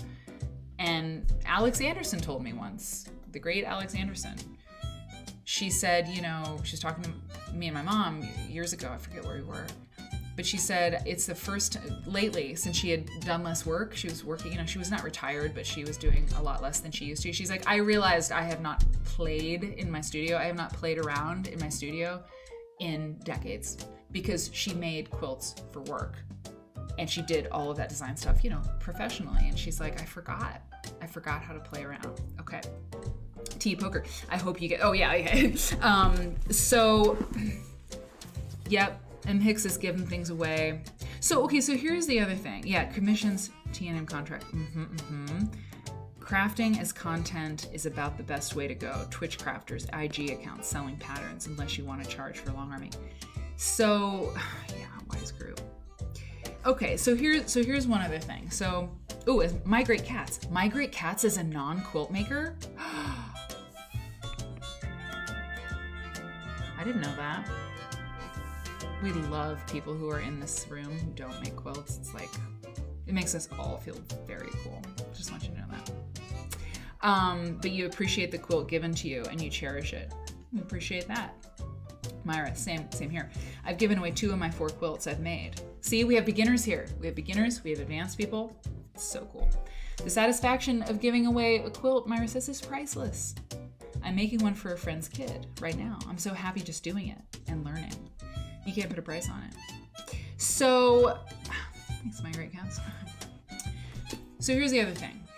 So my friend who is a quilt maker is Elizabeth Townsend Guard. She does the Just Wanna Sew podcast. She's a copyright lawyer at Tulane. And, oh, this goes back to what I was saying about my mom. Okay. So she does copyright law at Tulane University. Okay, she's smart at copyright law and stuff. And she says something that's important. So my mom, the reason I brought up my mom, I remember now, there was a lady she knew. She never gave me the name. It wasn't even important. Maybe she didn't even remember, but she wouldn't have anyway. You know, there was a lady who made a ruler. And years ago, decades ago, she made this special ruler for this special pattern, template, whatever. And she copyrighted it. And it makes total sense that you would want to copyright or you know, get a patent on a thing. I mean, of course, but there was this ruler or pattern, maybe it was a pattern, and she put a copyright on it. And Mom said she spent all of her time chasing down people who had used her pattern or like, you know, changed it a little bit or had used it in their book. But I mean, it was a quilt pattern, so it's like really hard to copyright a quilt pattern because we're all using the same elements, triangles and squares and circles and things, and it's like you can't copyright a 9-patch, you know, you just really can't do it. And so Mom was saying to me, you know, do what you love and money will follow, which is somewhat naive, I think, but like basically, you know, the more you give, the more you get. If you make a really great pattern, it doesn't mean that you should just give it away all the time, but if you put copyrights on it and you're like, you know, really strict about like going after people and like, you know, getting them, you know, catching them in the act of, you know, stealing your ideas or something, then that's probably not a good use of your time. And my friend Elizabeth would say, you know, unless you're like Disney, you know, if you go after somebody who uses your pattern or something, it's a waste of your time because you can't ever, I mean, they're not making enough money probably on the pattern that you have copyrighted, you know, for it to make sense for you to get a lawyer and like sue them and stuff. So at a certain level, Elizabeth has told me copyright is like, does it matter? Like, it's kind of weird. But anyway, so you're saying, you know, you're a professional and you've given your work away and I mean, I did learn something, and this is probably like maybe the best way to answer your question after all of that and all this discussion. It's crazy, but I used to host poetry slams, and I mean I did poetry. I'm not embarrassed about that, but I mean it's just kind of crazy. I'm doing something very different now, but I was making poetry, and I did poetry slams all over the country, and I did poetry professionally, performed poetry, and I hosted slams here in Chicago. And when the first people asked me to do it, I was like, you want me to host? Because I was like, you know, I was new enough that I was like, oh my God, really? Like, you want me to host the show next week? And they were like, yeah. And I did it. Of course I did it. And I was dating this guy, and he was a gig performer, not a poet, but he was a performer, and he did shows and things and did all these gigs. And he was like, you need to charge people now, because you hosted enough shows that you need to start charging people. Because as long as you people will value your work as much as you do. And if you do things for free, that's all you'll be asked to do is free gigs. And I was like, I was really timid. I was like, can I ask? Like, if somebody asks me to host, I'm gonna be like, cool, it's $100. And he's like, yeah. And if they don't pay you that, then they'll stop asking you to do free things. And you won't have to deal with it. And so the next time somebody asked me to host one of the open mics and the slams, you know, at a bar, right? Like, cool. I would have done it for free, and I had been doing it for free. But the next time they asked me, they were like, you know, I was like, yeah, it's like $100. Like, I host for $100. And they were like, cool. And they paid me. And that was the last time I did a free gig, you know? And at a certain point too with, I hope this is helpful, God. Little Bird Stitch, great stuff. And yeah, pen burrito, exactly. It's so good. Ooh, Robin's Nest, you know Elizabeth, so good. The other thing I did, and it was wild, but I really was done going on guild trips before the pandemic. I was like, I can't keep lugging 2 suitcases of quilts all around the country. I just can't take gigs anymore for a while. I can't do it. I was so burnt out. So what I did was and this sounds crazy, but it's not. It makes perfect sense. When people ask me to come to their guild, I raised my rate so that if I did take it, it felt worth it to me. So I raised my rate, and I was like, if people say it's too high, and it wasn't astronomical, I know a lot of people that charge more, but I was like, if they say it's out of our budget, I'll be like, cool, that's totally okay. Because if I did it for less than that, it's like, if I can't do this, I can't do it anymore. But if it's this amount, like, okay, like, I think I can do it, you know? Anyway, this is all roundabout. Yeah, same, Molly. Same. Pen burrito is a gem. Gem burrito. Ah, gem burrito. As a photographer and blogger, Myra says, you'll get exposure. Yeah, people die of exposure. That's what they say. Anyway, gosh. Well, so I gave many anecdotes. I talked about mom, and then I talked about Elizabeth, and then my boyfriend. He was a magician, okay? He was a magician. He was very good. He's very good, and he makes lots of money, and he's fine, and it was great. Yeah, I dated a magician. I was crazy about him too. I'm not ashamed. So you guys, that's the show, everybody. You folks, that's the show. TP, I don't know if you're still here. We really covered a lot of ground. There's just so much to share about that topic, and it's just exciting that you're here and you get it, you know. And it's Friday and it's late. Logo! Oh my god. Thank you. Here we go. We're doing it right here, right now. As I pull it up, I want you to remember, I gotta get small. Help, I'm small. That, right now through the end of June, if you want to be a member of Quilter's Newsletter Magazine, you gotta do it now. But I mean, sorry, if you want to be a member of the American Quilt Study Group, Quilt Nerd 15, it's a coupon code. They've never done a coupon code ever for American Quilt Study Group. But they are the original Quilt Nerds, and a friend level membership is $75 a year. But with that coupon code, you can be a member for $60. And you get uncoverings, their journal every year. You get, oh, you know what I got? Molly, you probably got it too. Anybody who signed up got it. You got the 2022 membership directory. Oh yeah. You get the American Quilt Study Group membership directory. So you have like phone numbers for, you know, people of influence and consequence in the quilt nerd world. It's true. It's true. You can contact anybody. You can contact any of those people. You're like, I want to write a paper about a thing. Because when you're a member of American Quilt Study Group, you can be like, hey, Barbara Brackman, I'm, a member of AQSG and I have a question for you. I can't guarantee she'll answer, but it's like, if you're part of this thing, you can like talk to people, you can reach out at least, make contact, ask people questions, and it doesn't get any better than this, these nerdy people. So I think you should sign up, and it's for the new people new recruits only. If you're a first time person, you can sign up for $60. Try it for a year, see what you think. I think you should do it. It's a pretty cool group. Okay, logo. I'm getting it, I'm pulling it up. Okay. Yep, here we go. Hold on, let me go back to the chat, make sure I'm not missing anything. Yeah, TP Poker, if you're still around, you know, if you're like, I got a dip because I have kids or I'm tired, maybe you're not there and that's okay. But if you're still here, what do you think? Did any of that inspire? Okay. Felt like sweets, yeah. Ooh, there's another good link. Yes. Yeah, isn't it? Exactly, it's wholesome. Okay. So here's the logo, you guys. Here's what we got. Now, I told you all that input was very, very good. I took it all into consideration and I made the choice on the shape that I thought was the best one for various reasons. Now, this is what I feel. So there's 3 versions of this. God, I hope you're okay with it. I mean, I think for various reasons, it communicates the badge, the Girl Scout / Boy Scout badge idea.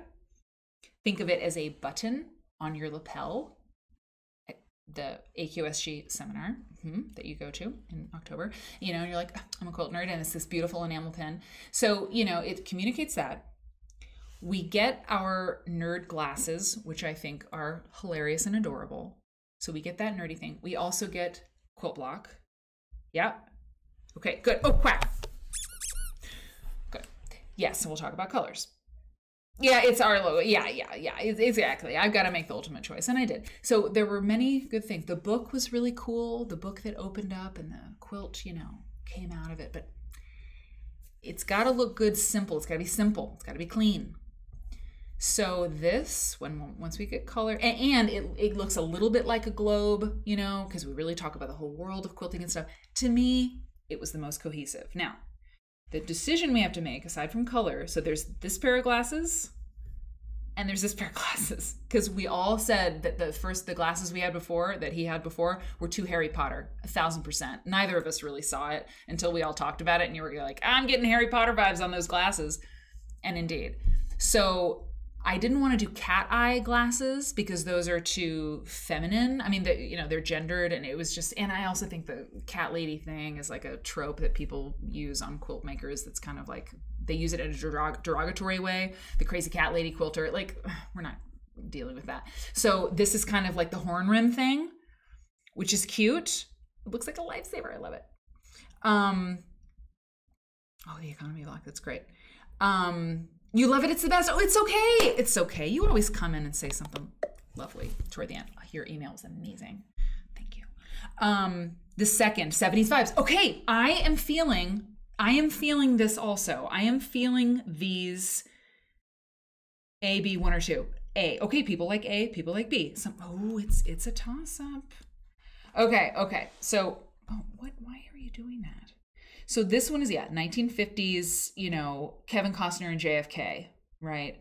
So some people are saying, Dee Marie, you've taught me how to do transcripts. Stokey Ware likes B. Stokey Ware likes B.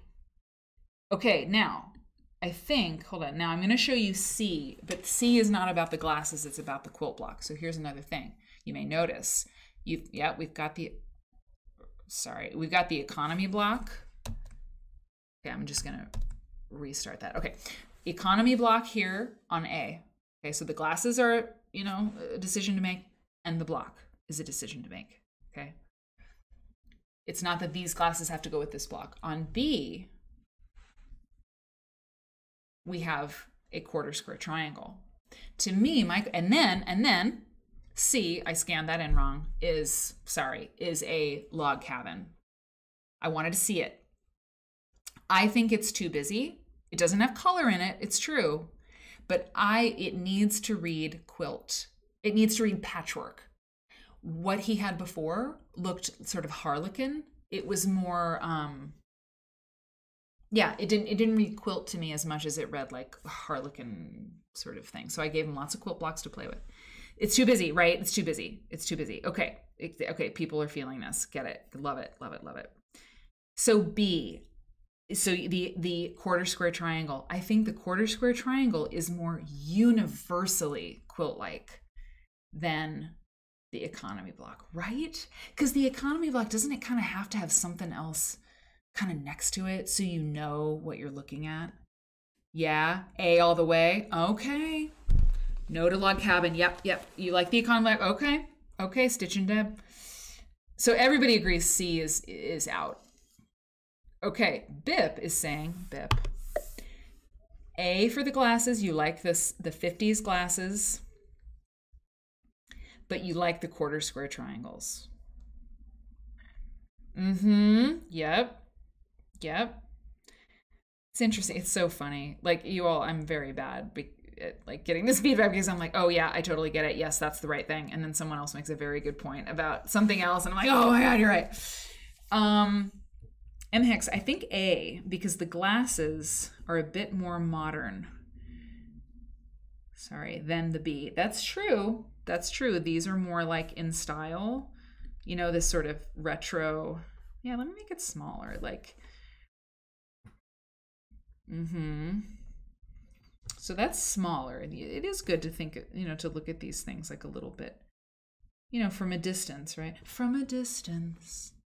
Glasses in A look feminine, says Stokieware. Stitch and Deb, maybe on the earpiece should come up higher on the glasses. Interesting. And yeah, that we can 1000% play with like the tilt of the glasses too. It's true. I like how they're tilted up a little bit because it's like if this little circle was a person, he's like, he or she is looking up. You know, maybe these glasses on B are too masculine. Do they look a little bit too you know, dude-erific? Just got new glasses. The style was very popular in the glasses store. Interesting. The A glasses look more retro, like the ones your chemistry teacher wore, which makes me like them.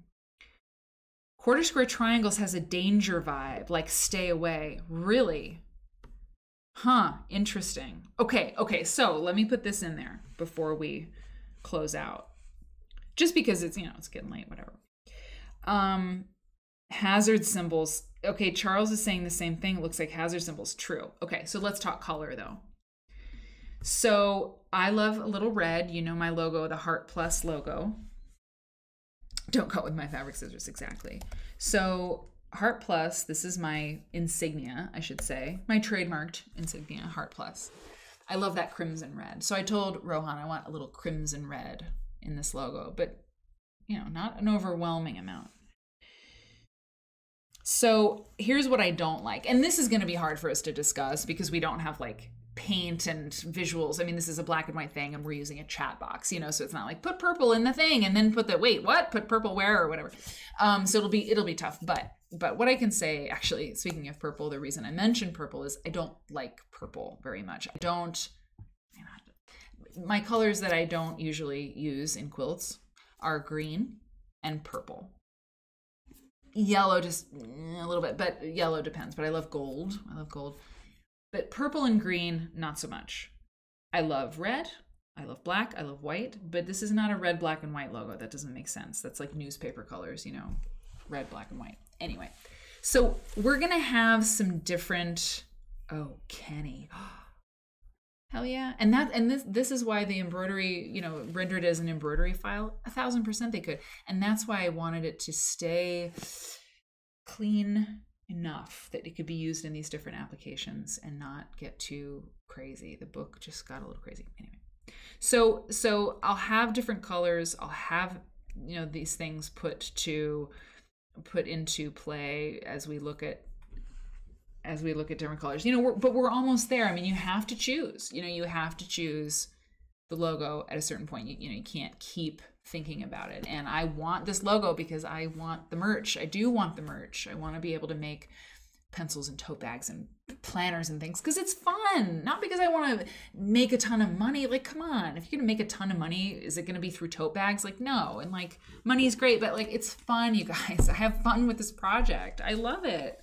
So let's make merch, you know, let's have a logo. We should, you know, I have pride in this thing. So get a logo.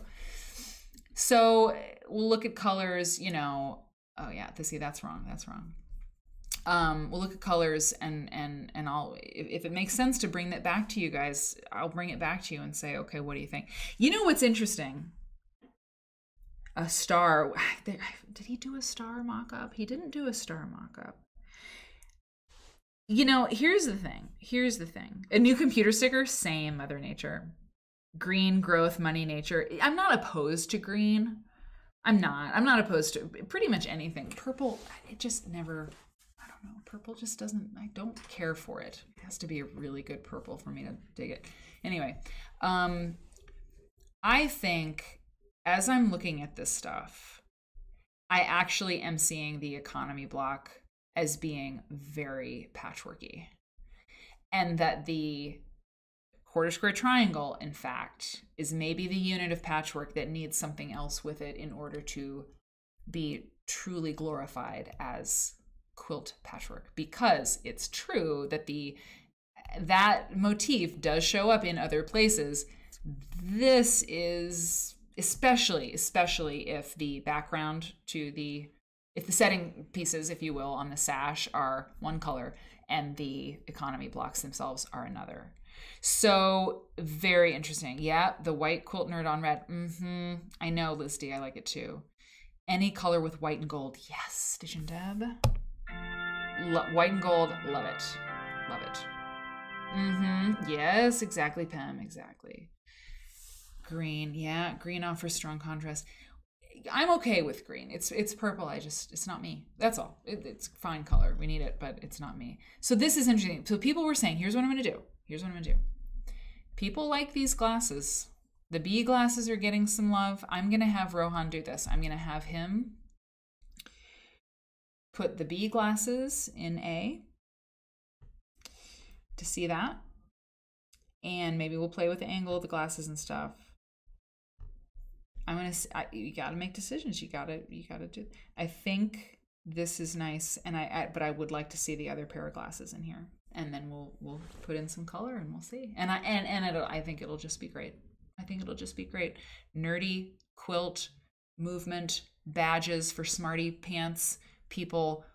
It's a circle. It's a globe. It's great. It's Quilt Nerd. Like, what do you do? Aren't artists amazing? Like, how do you make a logo for a thing? I think this is pretty cool.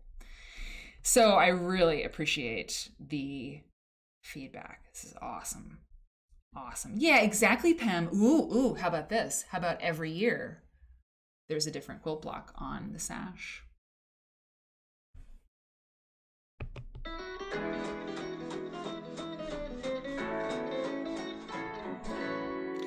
Yeah. Molly, I like them both too. I mean, it's like, yeah, exactly. So, okay, Charles is ordering your t-shirt now. Excellent. And we'll have, by the way, we'll have really good, like, the t-shirts and the hoodies and stuff. They might be more expensive, but I'm not doing your average beefy tee when we make these garments. I want soft. I want, like, Waiting for Guffman. Have you seen that movie? Is it your favorite? Me too. Like, I want a sweet smelling show, he says at one point. Jersey's hoodies. Yes! Jersey's hoodies. You know what's up. You've been around a Flinster. Okay. So wait, it's okay. It's okay said something. She doesn't speak often, but when she does, the quilt block B is actually starting to look like TIE fighters to me, Star Wars. It's true. It suddenly, when people said it was a little too like hazmat or like semiform, like weird, I started to see it. Now I can't unsee it. I think this is quiltier. I do indeed. All right. Okay. I'm fading. Y'all are the best. I love this. And you know, the last show I did, I got to tell you, on, when was it? Tuesday? I had a weird show. I felt weird. And you know what? It was fine. It was great. It was fine. But, and we don't have to talk about it. I'm getting meta again. But I have to say, I did not have crisps. I didn't have crisps. Tonight, great show. Had chips. Thank you so much. It was great to see you. American Apparel. Oh yeah. If they're still around. Anyway, we'll find it. You're the best. You're amazing. I hope you tell a friend about the show. If you're not subscribed, I would love it if you would subscribe. Use your Amazon Prime membership. But definitely tell like one person this week about Quilt Nerd. And on the YouTube channel, on my YouTube channel, there's the Quilt Nerd trailer. And you can share it from Twitch too, but if YouTube's easier, it's 60 seconds. It's actually like 59 seconds. Share it with them. And I think it's pretty cute. We watched it. It's cute. So be like, you know what? I have a good time with this thing. You should check it out. And maybe they will. And that's it. Otherwise, I don't care if anybody ever comes to the show again because we have our little time and that's fine. Thanks, everybody. I'll see you on Tuesday night. No, it's Friday. See you tomorrow night. Oh my God, I have the best thing. I have the best content for you tomorrow. Oh my God, I have the best. Oh, and the puppykins thing that my mom sent. We're out of time tonight, but I will bring the puppykins block tomorrow, and I cannot wait to do the show tomorrow because I found amazing stuff. Okay, I'll see you. You're the best. Take care. Get home safe. Watch for deer if you're driving. Okay.